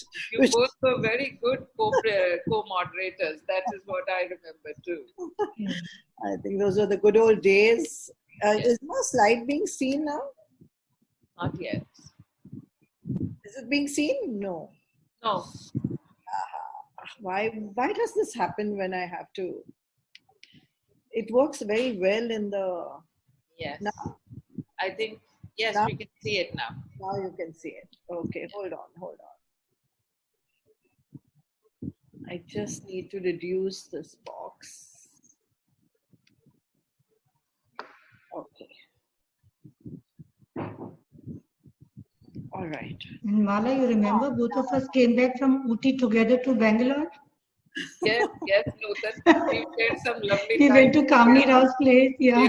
Kamni's place, yes, I remember. Yeah, that was a nice meeting. Ooty conference was very nice, Asha. Very nice, yeah. Compliment Asha you. did so well, yeah. Okay, that was really wonderful listening to Rishma, and I think Nutan had some beautiful videos, and I think Asha herself spoke so well on infertility and adenomyosis, so I really enjoyed that. So now I'm going to today talk on endometriosis and infertility. This is something I'm very passionate about. It's a subject which is very close to my heart, and I think, I just am deeply involved with my patients with endometriosis, and I just love it when they go home with their babies. I think that's what's really important. Endometriosis affects every aspect of reproduction, whether it's ovulation, whether it's immunological alterations, peritoneal factors, implantation also. The endometrial dysfunction has now come in where the BRCL6 and the interleukin, the cytokines have been, the responsible factors. Then the mechanical factors, of course, we know about, and interference with coital function, sperm inactivation. In fact, the recent theories of endometriosis are, debating whether it's the inflammation or whether it's, immunity gets deranged. So I think with that in mind, we must keep it in mind that in a patient of endometriosis, the pelvic cavity really contains a very hyperactivated macrophages. And these macrophages, they produce cytokines.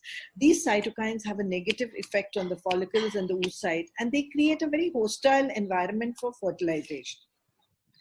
In addition to this, the endometriotic lesions themselves also produce different cytokines, such as interleukin 1 beta, IL-6, 8, TNF-alpha, etc.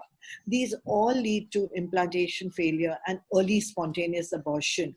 So we must remember that when we have a patient of endometriosis, it's important to diagnose and to treat it, whether it's mild, moderate, or severe endometriosis.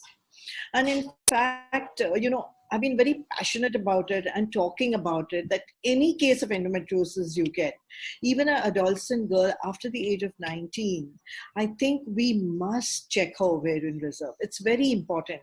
And this particular study, ERROR, which was published in Fertility Sterility in 2018, actually showed that, it studied 80 patients, and expectant management was done. And we had 40 patients with endometriosis and 40 without endometriosis. And in that 6-month period, the AMH and the AFC was done. And you can see that the drop in endometriosis patient was as much as 26% without doing anything. So endometriosis, there's a progressive decline in ovarian reserve. And that is something that we must keep it at the back of our mind when we're treating adolescent and reproductive age group patients who've not conceived. So it's a simple algorithm which we talk about. If there's an infertile woman suspected with endometriosis, I think the infertility workup is important. And the first thing in the workup, again, I would like to stress, is ovarian reserve tests. Ovarian reserve test is very, very important. If it's a poor ovarian reserve or a woman who is older in age group, then I think IVF gives a very good success rate and you should head towards it. But if it is a mild to very, minimal or mild endometriosis, she's got a good ovarian reserve, then I think surgery would really benefit this patient. And then she goes for IUI. But supposing the ovarian reserve is good, but you think it's moderate to severe endometriosis, I think here you can divide the patient. You have to, not divide, you have to individualize the patient. Here you take the ovarian reserve, you take her age, you take the number of years of marriage, and then decide whether she will benefit directly from surgery or directly from IVF. And I think as we go along in the lecture, I'm going to clarify certain points so you will be able to take a decision which is based on evidence and which is based on your expertise. So let's come to cystectomy. I think that's one of the simplest surgery and one of the most commonest surgery in endometriosis. But remember that cystectomy is the one which causes harm also. It causes harm to the ovarian reserve. So when we do cystectomy, we observe a post-operative drop in anti-Mullerian hormone. Now that could be due to two reasons. One is we remove too much of the ovarian tissue inadvertently, not a good surgery, or excessive electrosurgery. And the third also can be because of the disease itself. That's why I always say it's very important to do an AMH prior to surgery, because you need to know whether the endometriosis itself has affected ovarian reserve. So the amount of tissue which you remove increases with, if your endometrioma is larger, you remove more, you'll end up damaging the ovary more. The use of preoperative suppressive therapy, and also the surgeon experience. I think these are the three things we must keep in mind when we're doing cystectomy. And the techniques to decrease the injury is minimum use of electrosurgery, precise hemostasis, and use of alternative methods to electrosurgery, such as hemostatic agents, sutures, or even the laser if you have one. This was a very good study in 2019, which actually says that especially women with bilateral endometriomas, cyst size more than 7, coagulation used in these patients, the AMH level definitely drops. And the study had about 171 patients, and it shows that women with large bilateral stage 4 endometriosis had a significant decrease in AMH. But the good thing out of the surgery, out of this study, was that if you have a single small endometrioma, the drop is, temporary. It can come back. So here comes the point that the surgery should be done well. It should be done by an experienced surgeon and should be done with minimum damage to the ovary. So I think these are very important points which we must remember. So if it's a young patient and you've done a unilateral cystectomy, you can actually expect good results in her, and wait for 6 months before before you switch over to other therapies. now when we come to the question of whether IVF or surgery, now this is a question in moderate to severe endometriosis where the tubo-ovarian anatomy may be disturbed, she's older, ovarian reserve may be low. In these conditions where you're considering whether to do a surgery or whether to do IVF. Now, this was a meta-analysis which had 13 studies and more than 3,000 patients. And it showed that the live birth rate was same, whether you do surgery and then IVF or whether you do IVF first. And it was shown that the number of eggs were lower in the surgical group, but it was not statistically significant. And the live birth rate was similar in both the groups. But of course, there was a lot of heterogeneity in this meta-analysis, and the quality of evidence was low. So we definitely need more. But my own personal experience has been with IVF that if the AMH is low, then I would rather collect the oocytes first, do an embryo pooling, and then maybe even do surgery or give a GnRH analog before doing the ET, embryo transfer. Oocyte cryopreservation, that is something that we have to now offer it to a patient. In fact, this paper by Anna Cobo et al. In 2020, April Fertility Sterility, was a 10-year observational study. She had 485 patients where she did egg freezing in endometriosis patients. And what she has said is fertility preservation is a valid option to increase reproductive chances. And definitely in young women, you can ask her to do fertility preservation before you subject her to surgery. So I think, this option has to be opened up, has to be made available to all the young girls who are undergoing surgery, because the surgery could affect their reproductive potential. And also the endometriosis disease itself could affect their fertility potential. So we must offer it to our patients. Also, older women, individualization is necessary.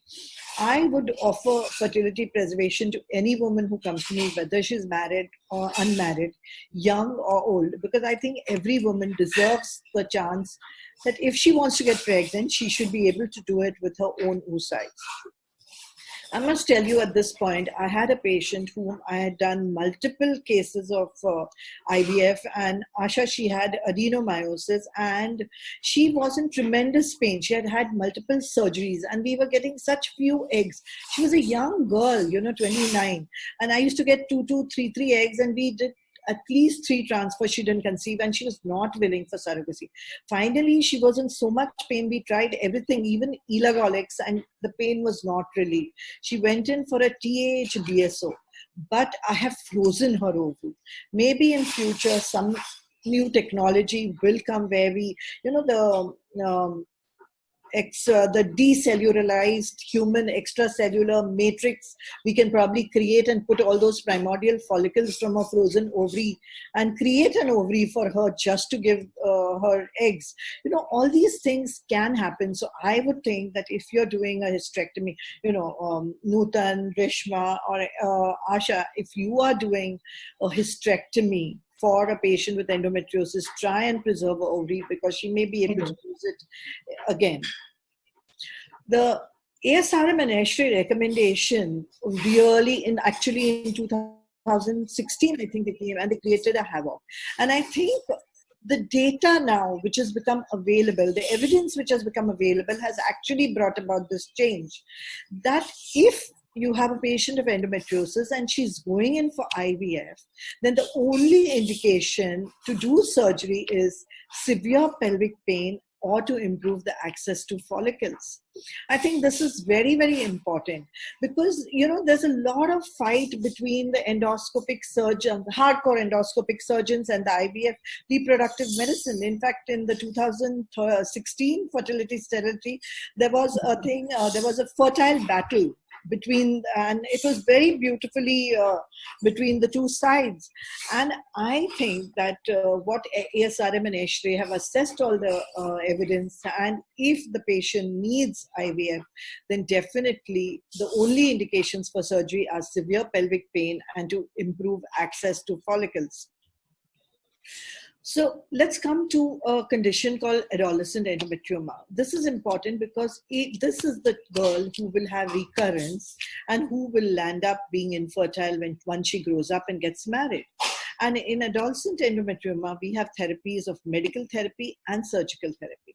And here I would like to say, please remember oocyte cryopreservation, especially in this age group also. In patients who have had low AMH, and once she becomes, say, 20, 21, you can also offer her oocyte cryopreservation to this girl.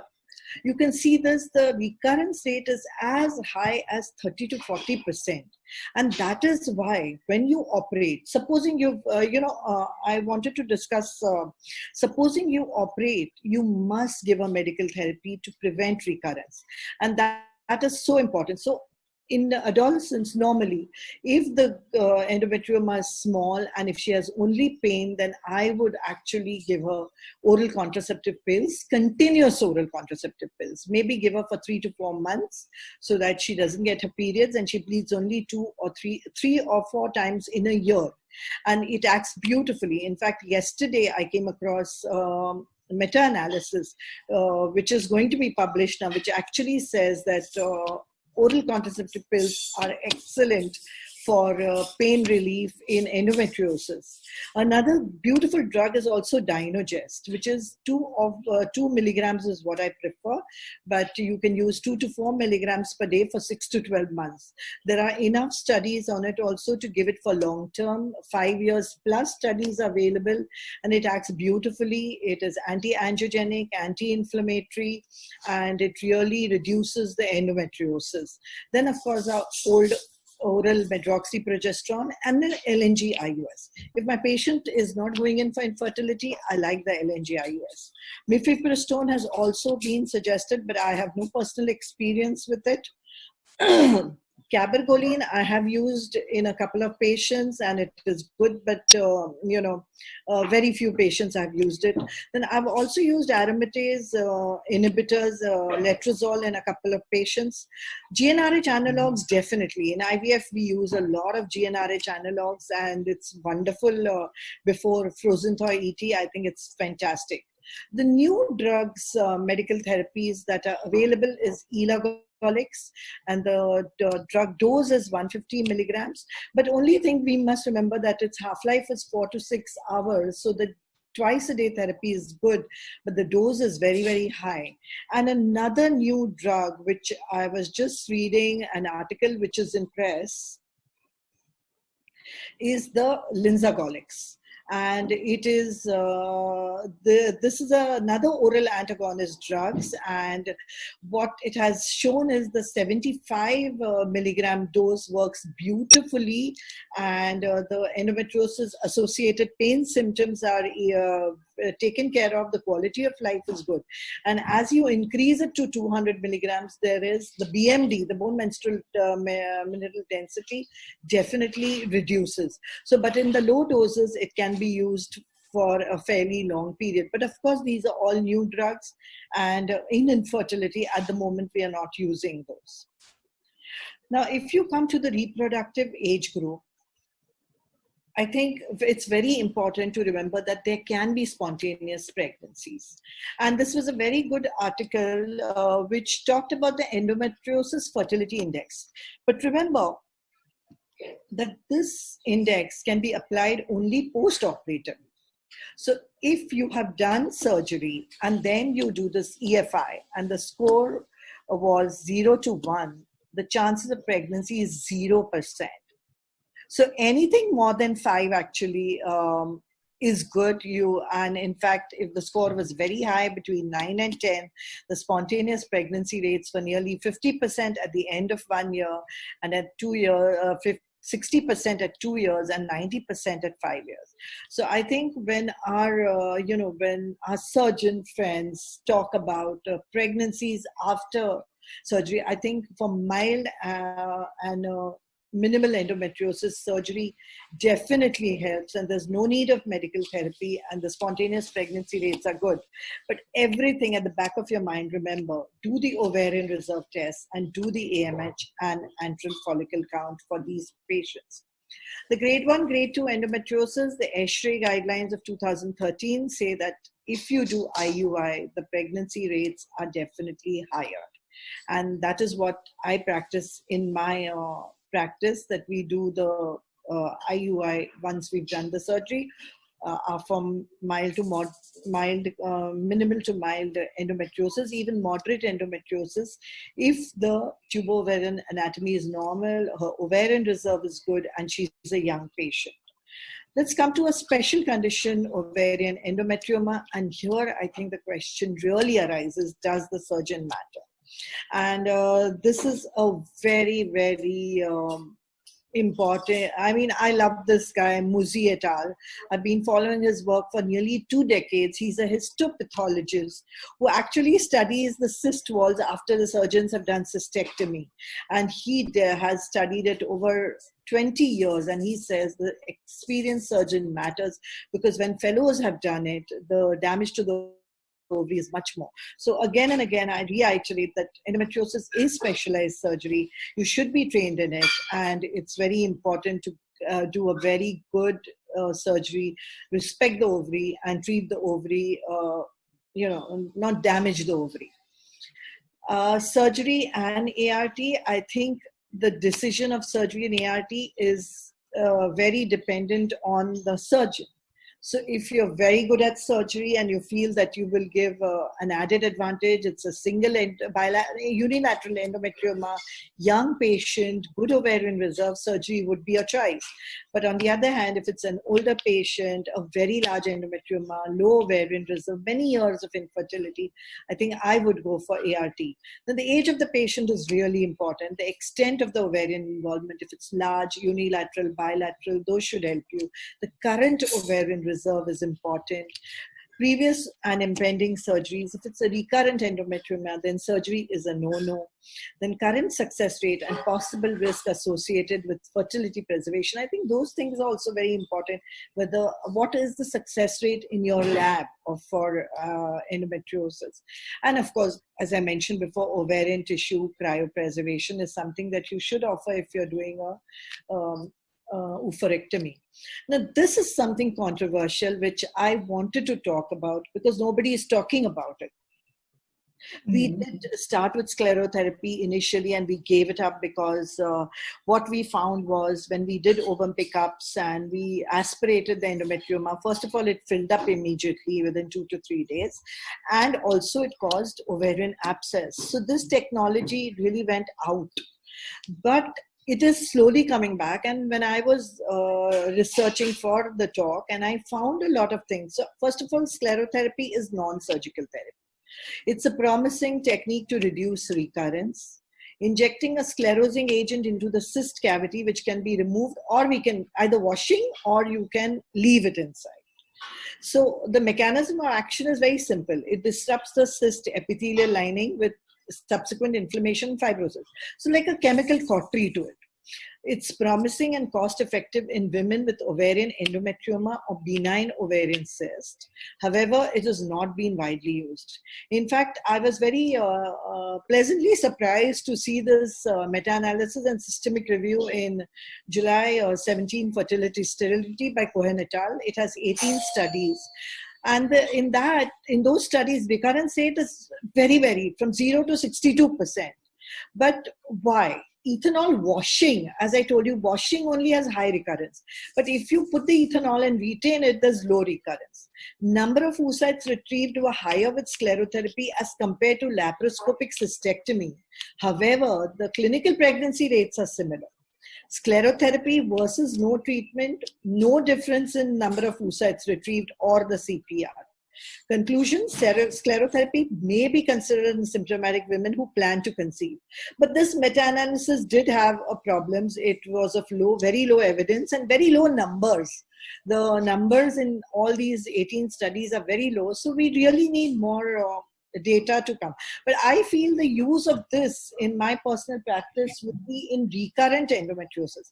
You know, when you have already operated twice on this girl and she develops an endometrioma again, and you're going in for IVF, it's huge. It's not allowing ovulation induction. You know, it's suppressing the eggs from growing. I think then we can think of sclerotherapy prior to ovulation induction. I think in my practice, what I do with endometrioma and IVF, I generally do an antagonist protocol with freezing and embryo pooling because of the ovarian reserve is low. Then I do embryo pooling, collect the oocytes and embryos, and then do a FET after 2 cycles of GnRH analog, or even Dynogest at times. I've given Dynogest. So this is my protocol because I feel that the endometrial dysfunction needs to be corrected and the implantation rates are very good. In fact, a lot of my patients, younger age group, 32, 31-year-old, have got pregnant with a single embryo also. And also during OPU, if you encounter a 2 to 3 centimeter endometrioma, avoid aspiration of puncture, but remember one thing, admit the patient, give her 24 to 48 hours of IV antibiotics so that you don't have an ovarian abscess. And if accidental puncture, then we change the OPU needle and the egg retrieved is taken and kept separately. The age and number of eggs, I think if you can see 35 to 37 years, 5 oocytes. So under 35 years of age, I'm telling you, even 1 egg and 1 embryo has given me pregnancies. So it's very important that you do IVF at a much earlier age rather than wait for her to get older. Then to evaluate, so this is a study where how does endometriosis affect pregnancy? I think it's very, very important because endometriosis, if the woman has endometriosis, preterm birth, miscarriage, placenta previa, SGA, and even cesarean delivery incidence rises. So I think it's very important to identify it so that you know that, these are the problems that you can face in a case. So friends, I'd like to conclude by saying we have to individualize our patients according to different parameters. What is very, very important is patient's age, the ovarian reserve, and other factors affected with subfertility. And the medical management can be considered in patients with infertility, but with the endometriosis associated pain. In cases of DIE, which I've not touched at all because it's a separate chapter totally, but a multidisciplinary approach, and surgery and IVF is really gives very good results. And I would like to say sclerotherapy ? In future, maybe I would prefer to use it in recurrent endometriosis where the endometrioma has come. Could be something that we can look at in these patients. Thank you. Thank you very much. Thank you. Thank you, Nandita. That was a lovely talk. And I think it's so important you have brought home this message of oocyte freezing in the adolescent endometriosis group. We should not forget that. I just wanted to know, does anyone have personal experience with sclerotherapy? I have done it. I have not done very early. You've done it? In my practice. We used to do it. I remember Dr. Khandwala was there with me and he used to inject alcohol in it, but we used to wash it and take it out, as we never have left it behind. Yes, I wonder what it does to the ovarian reserve, leaving the alcohol in there. I have, that's what I was looking at, Mala, and there are a lot of studies which say that even if you leave the alcohol there, the AMH does not get affected. So the number of eggs, actually, that was what it was. That was the beauty of it. That's why it can be applied to infertility patients, that the ovarian reserve does not get affected by retention of the sclerotherapy in the ovary. Can I add my experience here? Yeah, Sandesh. Yes. Especially when you have very large endometriomas, 8 to 10 centimeters. And if you are planning, even if you have a very good surgeon, removing such a large cyst is dangerous.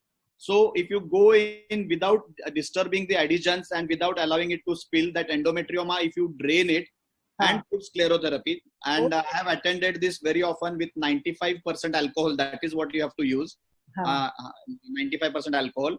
And if you do this sclerotherapy, the cyst actually shrinks. So in the next step, laparoscopy. So the first is just a diagnostic laparoscopy, can be done with 3 millimeter scopes. Just do sclerotherapy and come out. The cyst actually shrinks so much, you don't disturb a single follicle in that. So when the cyst becomes small and you peel off the cyst wall if required, then you don't actually go down in your follicles. So sclerotherapy is going But to Sandesh, now. Oops, Sandesh, that's a very novel approach. Yes, very nice. Yes, Nutan. yeah, I just wanted to ask him that once you inject the sclerotherapy and you go back with your surgery, don't you encounter more adhesions? And No. the plane of cleavage is more difficult to find? No, actually the problem with endometriosis is histology has shown that there is no cleavage plane in the cyst wall and ovary. And that is why we remove the eggs. Even if you are a good surgeon, you will remove eggs because there is no histological plane of cleavage in endometriosis. So if we give alcohol, that is sclerotherapy, we are doing this intra-ovarian, that is only in the cyst within. And this ethanol is not allowed to spread in the abdomen. So definitely it does not affect the, it does not increase the adhesions. This is totally where the endometrioma chocolate fluid collection is there. We just sclerose the internal side of that cyst wall. No, Sandesh, I think a question. Very difficult to agree. The cyst wall is what I think was a question. It will not increase the fibrosis. It definitely seems to be peeled. Yes. So does that peeling become difficult? That is the question. Yeah, must be becoming. No. No? Okay. All right.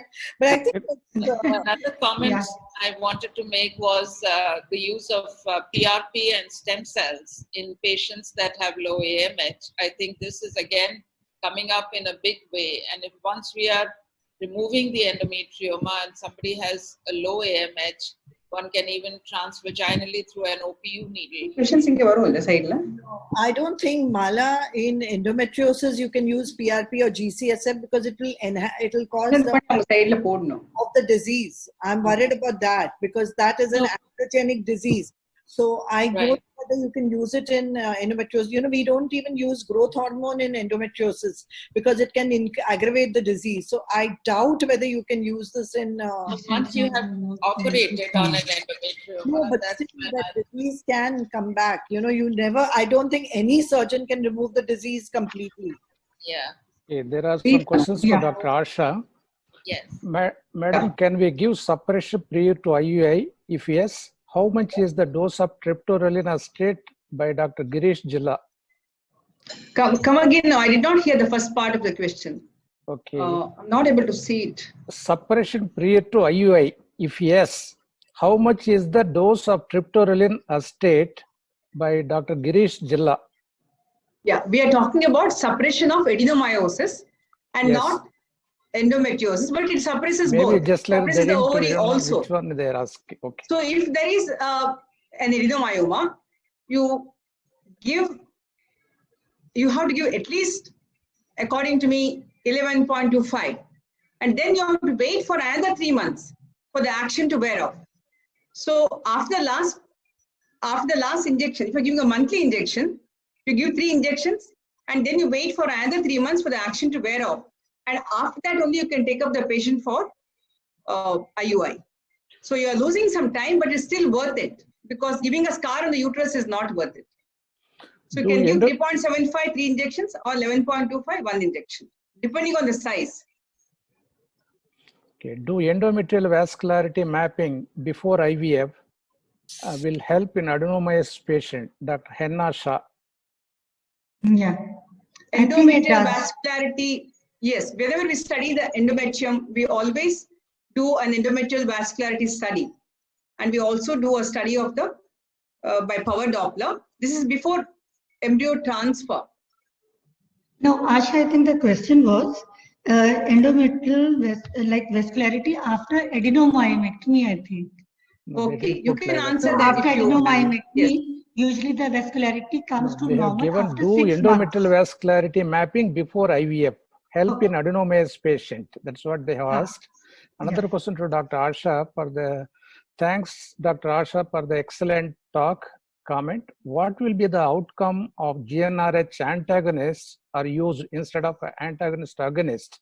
Are antagonists better than agonists? What is your experience in this, Dr. Joshi? That's how elagolix has come in.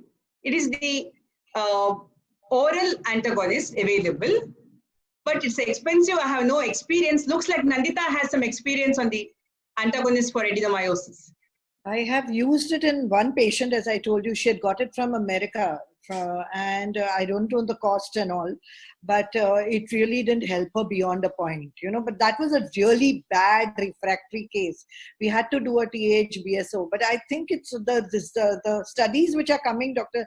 Sanjeeva Reddy from abroad, are showing that the antagonist is working beautifully. Yeah. So, but again, antagonist will also be again for a very short period because of its anti-estrogenic. Too much of suppression, you know. Okay, one more question by Dr. We have tried more of agonist suppression. Yeah. We have now for large adenomyomas, we are trying it along with letrozole. But you have to give an norepinephrine, progesterone to prevent bone loss, and it seems to work fairly well. We have 5 patients now waiting for the results. Another question to Dr. Asha. Adenomyosis and fertility outcome. How long to continue GnRH suppression in diffuse adenomyosis of 10.5 centimeter uterine size before FET? Is there any criteria per uterine size to achieve for better success rate?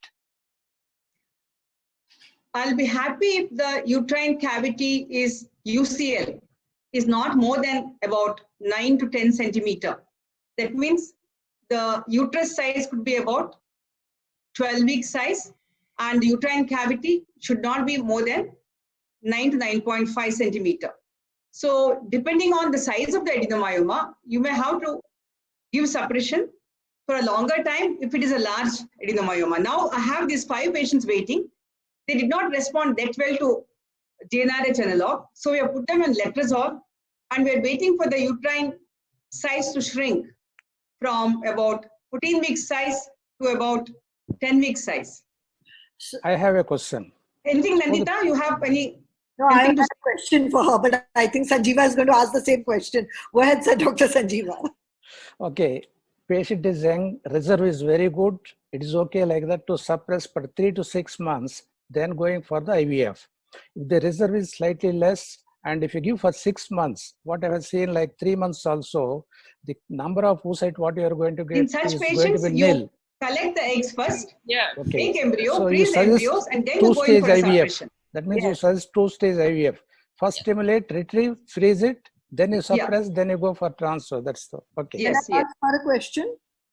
Okay, Asha, what size would you like the uterus to be ideally be? Like a 6-week size? I mean, ideally we want it to be 4 weeks, right?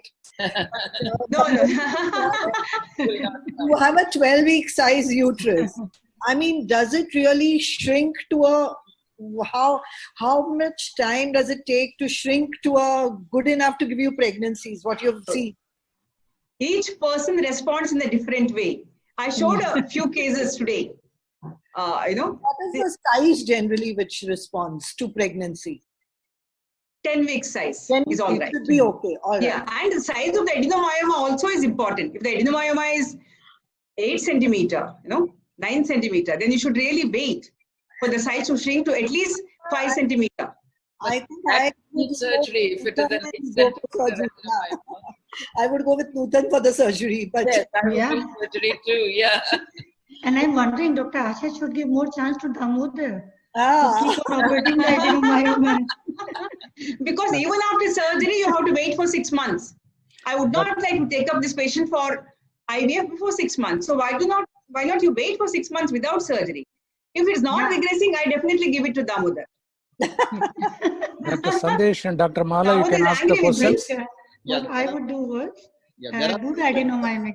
From the surgical side to Dr. Nutan Jain. See, the biggest limiting factor is the suturing, because you have very high incidence of rupture and everybody is really scared of that. So there is a question from Damodar only that do you think barb suture is very handy for you in doing adenomyomectomy?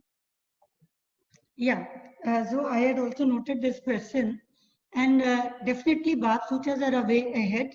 And I had said in my talk that the deeper layers in a continuous fashion to be taken by the barb sutures. But the barb sutures do have those protruding barbs over there. So there could be an incidence of subacute intestinal obstruction or just momentum and getting adhered over there. So what I do is the deeper layers to be taken with the barb sutures and the superficial layers to give a good serosal closure to be given by 10 or 20 Vicryl. So that gives a very good combination of strength, tensile, and limiting the dead space in the deeper layers by the barb sutures and superficially to cover up with Vicryl. Okay. So that's my take. Yeah. Excellent. There's one more question. Do you do diet test while you are performing adenomyomectomy? Yes, I do it because I was stressing all the time that do not open the endometrial cavity. So I keep a wall-shaped type of a manipulator inside and make the uterus sit up almost at 90 degrees. And then I keep a check that I'm not entering into the cavity at all. So once you have not entered the cavity, you can very well go and do the tubal patency check, as I showed you in 2 of my videos. I have few questions for you. Do you take special precautions to make your notes? Because adenomyomectomy is really dangerous. The next person, even the patient conceives, should know exactly how much you have cut. So what exactly do you write in your notes so that the next person does a preterm delivery and a elective LSC? Yeah, that's a very important question, Sandesh. And because this can only come from a surgeon who's already doing it. So it means that first of all, as they have been talking about the uterine size, the patient always carries the preoperative ultrasound with them. And now we have made it a practice that after 3 months, we do it earlier also, but standard fashion at 3 months, we look for the vascularity, how much it has come back into the segment of the myometrium where the incision line was. And then after 6, we try to wait for those 6 months, but many times these patients have become pregnant on their own in that waiting period. So we do not exactly document that this is the amount of the weight of the adenomyometric tissue which has been removed, but it's a good idea that we can give the UCL after the procedure in our operative notes. This is a very rare occasion where we have the ART and the endoscopies, because they are really, you should not dare to go alone in their and you're clawing at each other. No, but this is one of the situations. Yeah, I think that's what happens between Damodar and me. Yeah, I know. We need to have a happy marriage with the endoscopic surgeon. If you have one more question to you. If you have a 8 centimeter adenomyoma, how much do you actually plan to remove? Do you plan to remove the whole 8 centimeter, because then you will lose a lot of myometrium and she is very high risk to rupture? So, look, Sandesh, for an 8 centimeter adenomyoma, as I had shown you in that cystic also, and I am my own ultrasonologist. So no case will be taken up for the surgery before I have thoroughly worked up my patient on the previous day. So we look for the adenomyoma, the transitional zone, and the vascularity around. And I always keep an ultrasound machine in the theater also. So if it is, as you're saying, it's an 8 centimeter adenomyoma. So this 8 centimeter adenomyoma would usually be a localized one, the focal one. So this can easily be removed. And with the technique I showed you of multiple layer closure, we can get a good approximation. And for a bigger adenomyoma, I would really suggest, as Damodar was asking, to use the barb sutures in the deeper layers. Or if you don't have access to barb sutures, then use a bigger needle. The 50 mm needle is easily available, and it goes through the deeper layers of myometrium beautifully. And you have to look for the post-operative TVS scans to see if there is no hematoma in the base of your surgical scar. So that way you can give. Very often when we do adenomyomectomy, we do overlapping suturing to strengthen the scar. And that actually appears on ultrasound like adenomyoma again. So actually call up your ART specialist to tell her that, okay, what you are seeing is a thick, big scar which I have done purposely, and it's not an adenomyoma. Yeah. And for the barb sutures, they keep showing for up to 60 days, 70 days. So they look like a ziplock. I think Sure, Mala. Nandita madam, Dr. Mala Arora can take it. Yeah. Yes. One of the questions to Dr. Nutan is, does your ureteric stents cause any trauma to the ureters? Oh, yes. That's a beautiful question. And I thought that this lecture would have given a take-home message that we have to be our own urologist. As I say, the word is urogynecology. So 50% of it is already gynecology. So we have to embrace the urology part. And cystoscopy is a very simple procedure, almost like a hysteroscopy. And we have those two ureteric orifices like the tubulosteum.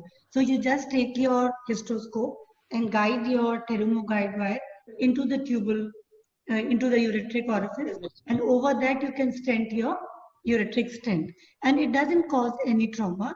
And you can use simply ICG nowadays, what I have been doing, but Yes. you definitely need an expensive 1688 or 1588 camera system, which has that platform for ENV mode or an only mode. But you I can have do a it. question. Yeah. I have a question to both endoscopic surgeons. What is the Right. role of pre-op and post-operative GnRH analog with adenomyomectomy? Sandesh, you want to take first? No, you can answer. Sure. So pre-operatively, I really do not give myself, but as all around us, people are really giving GnRH analogs. So usually the patient, once she surrenders for surgery, she has really finished with all those things. So I do not burden her with any more of the GnRH analogs. I do a good surgery, and many times the patient's husband's count is low or she takes more time for recovery. So I may give 2 doses of GnRH analogs post-operatively. So this gives us the time for the healing of the difficult scar, the vascularity to return, and then younger patient, good male count, they can conceive on their own or with control ovarian hyperstimulation, IUI, and definitely IVF is reserved for patient with poor ovarian reserve. Doesn't the GnRH I cause use it. poor healing? Pardon? GnRH causes poor healing of the scar. So should you give it immediately post-op? Yeah, I usually give it on the, I do my surgery in the immediate post-menstrual phase. So in that particular cycle, we put her on progesterone. Okay. And then in the coming cycle, we give her. Yeah, Okay. day 2. You kind of wait And then 15 days. Yeah. I prefer to use GnRH in 2 conditions. When you have a very large adenomyoma, so instead of requiring to remove a very large chunk, you can shrink it. And the second is just to build her hemoglobin. You give GnRH and you buy time, you relieve her pain, and in only those conditions we would prefer to do injectable. To the success of this webinar, I'll say I'll use FCM. FCM, that's what. Yes. All of us love FCM. Yes. Yes. Question to Dr. Asha. Yeah. You are telling about the combination of GnRH analogs and letrozole. What is the dose of letrozole? How long you will continue? By Dr. Krishna. Yeah, we give a 11.25 GnRH analog and then give letrozole 2.5 milligram for 8 weeks. And then along with that, this is the size.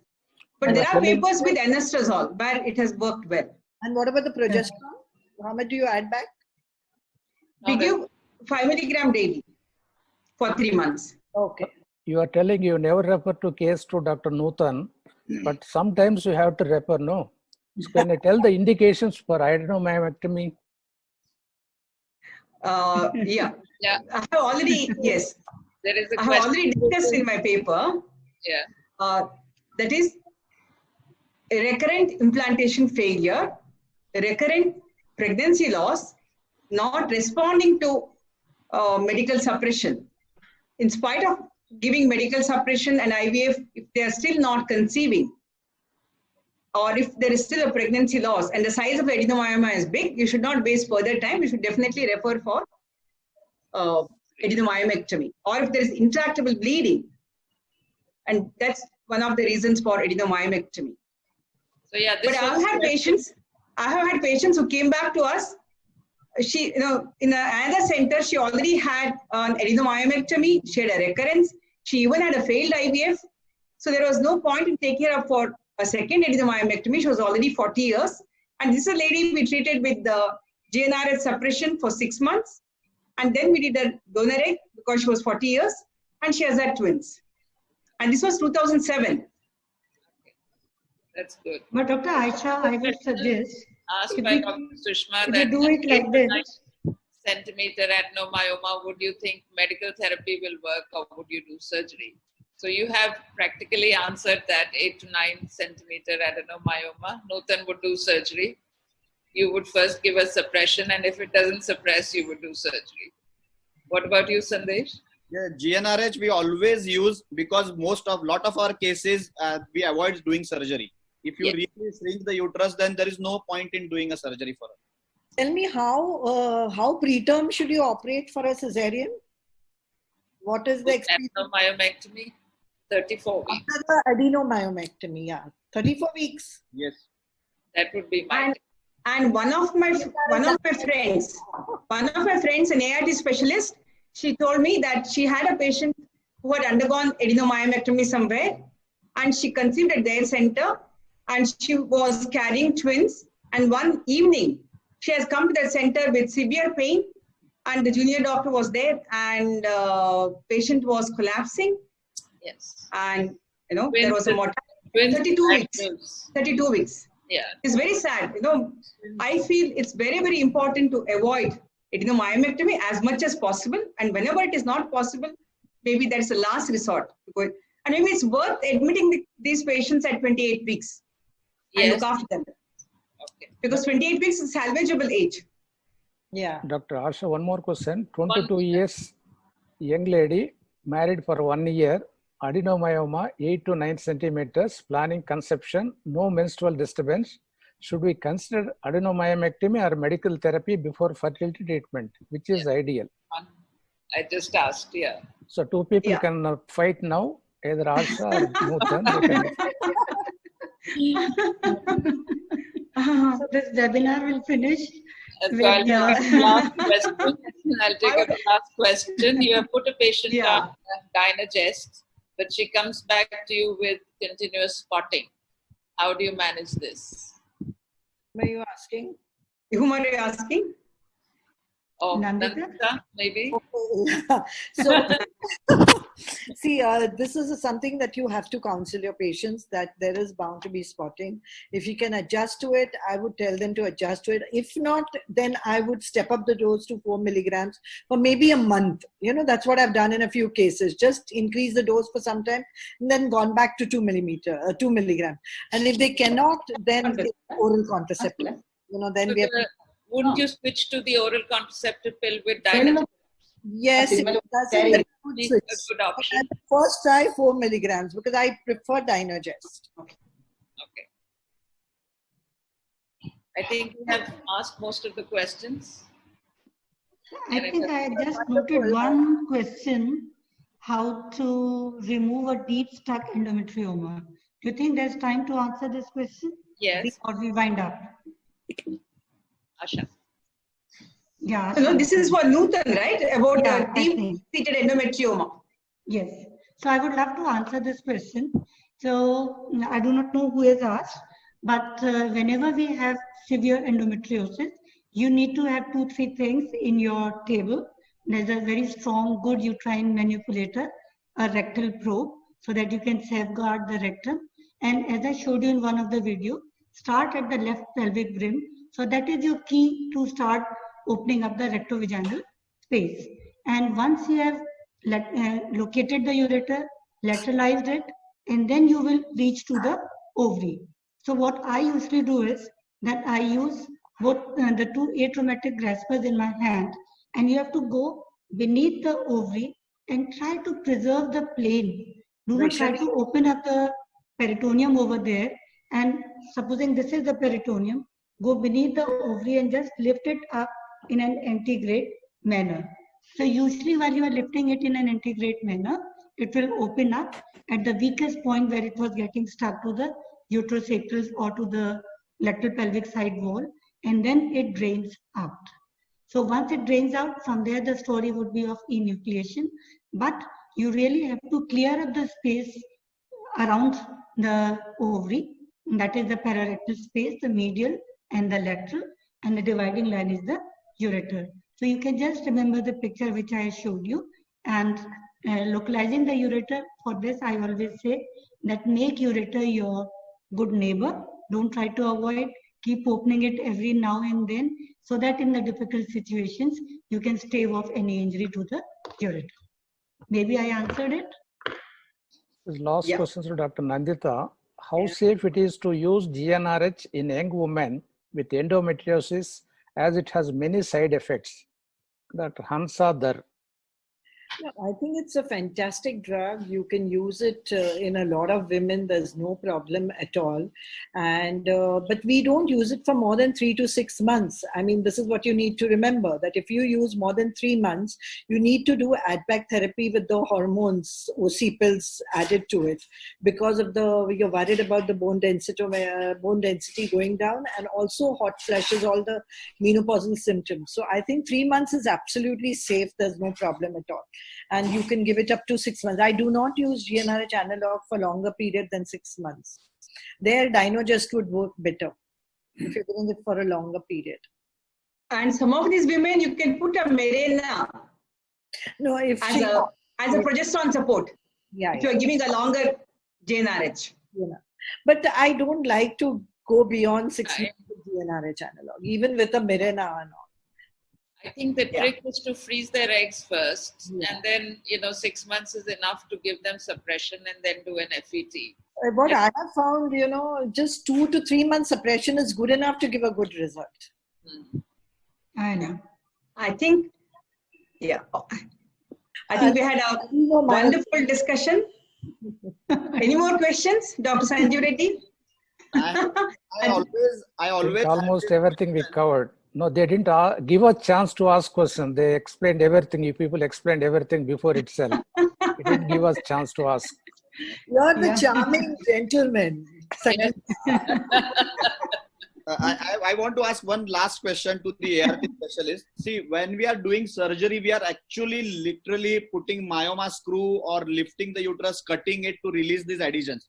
Do you appreciate this same thing in the ovum pickup? Like, I always wondered how they picked up the eggs, and do you appreciate that gritty feeling going through the adhesions in particular cases like this? You can feel the going through the uterus, definitely. Definitely. Cervix or the uterus. But adhesions and all, there is a little bit of, that resistance, but not too much. So very often you have to have an assistant push the ovary towards your probe abdominally. So that I can also answer this question for you. Sorry? I think from a surgeon's perspective, what I have seen is that once we correct the endometriosis and the uterine excess after surgery, and if the patient needs IVF after that, the procedure becomes much more easier. No, I think talking without the surgery, do you feel the adhesions? See, Sandesh, the whole idea is when we do pick up the ovary, as Mala said, the ovary has to come near the vaginal vault.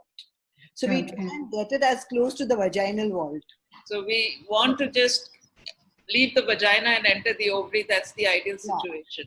But when there is a lot of intervening tissue, we have to manipulate abdominally to bring the ovary somehow closer to the transvaginal probe, so that you are not going through much intervening tissue. But the minute you hit the cervix or the uterus, you get a very different feel. And if it's a fibrous adhesion, you also get a very different feel.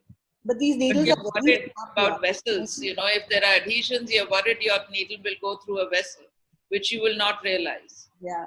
So you should not have intervening tissue between the probe and the ovary. No, definitely the ovary is in different positions. We have to go through the uterus. There is no way, but we can make it out. No problem. Yeah. I think we had a very, very nice meeting. Fantastic discussions. I thank my very special guest, Dr. Rishma Pai, my lovely speakers, Dr. Nandita, Nutan Jain, you did a fantastic job. And the moderators were excellent, Dr. Mala, Dr. Sanjeev Reddy, and Dr. Sandesh Kade.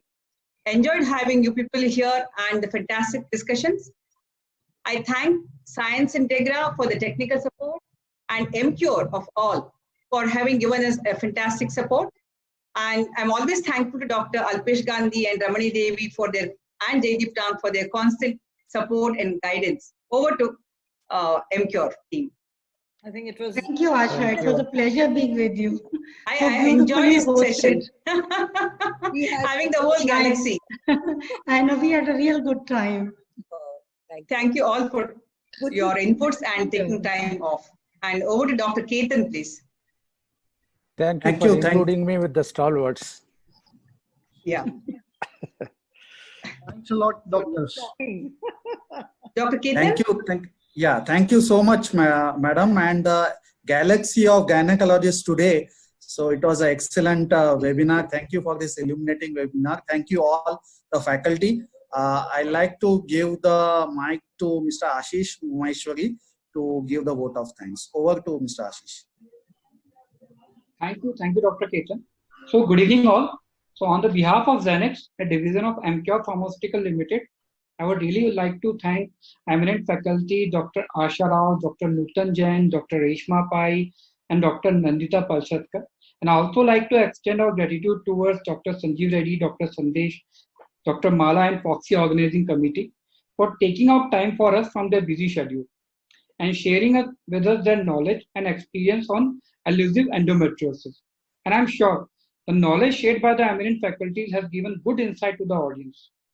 And would also like to take opportunity to thank you all for accepting our invitation and joining us for the enriching webinar and making this session more interesting, valuable, and meaningful.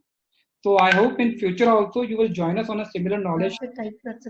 So thanks once again to all of you. Thanks. So, thank you, MCure team. Thank you very much. Thank you all. Thank you all. Thank you all. Have a nice evening. Yeah. Bye, Rishma. Thank you so much. Thanks. Bye. Thank you, Dr.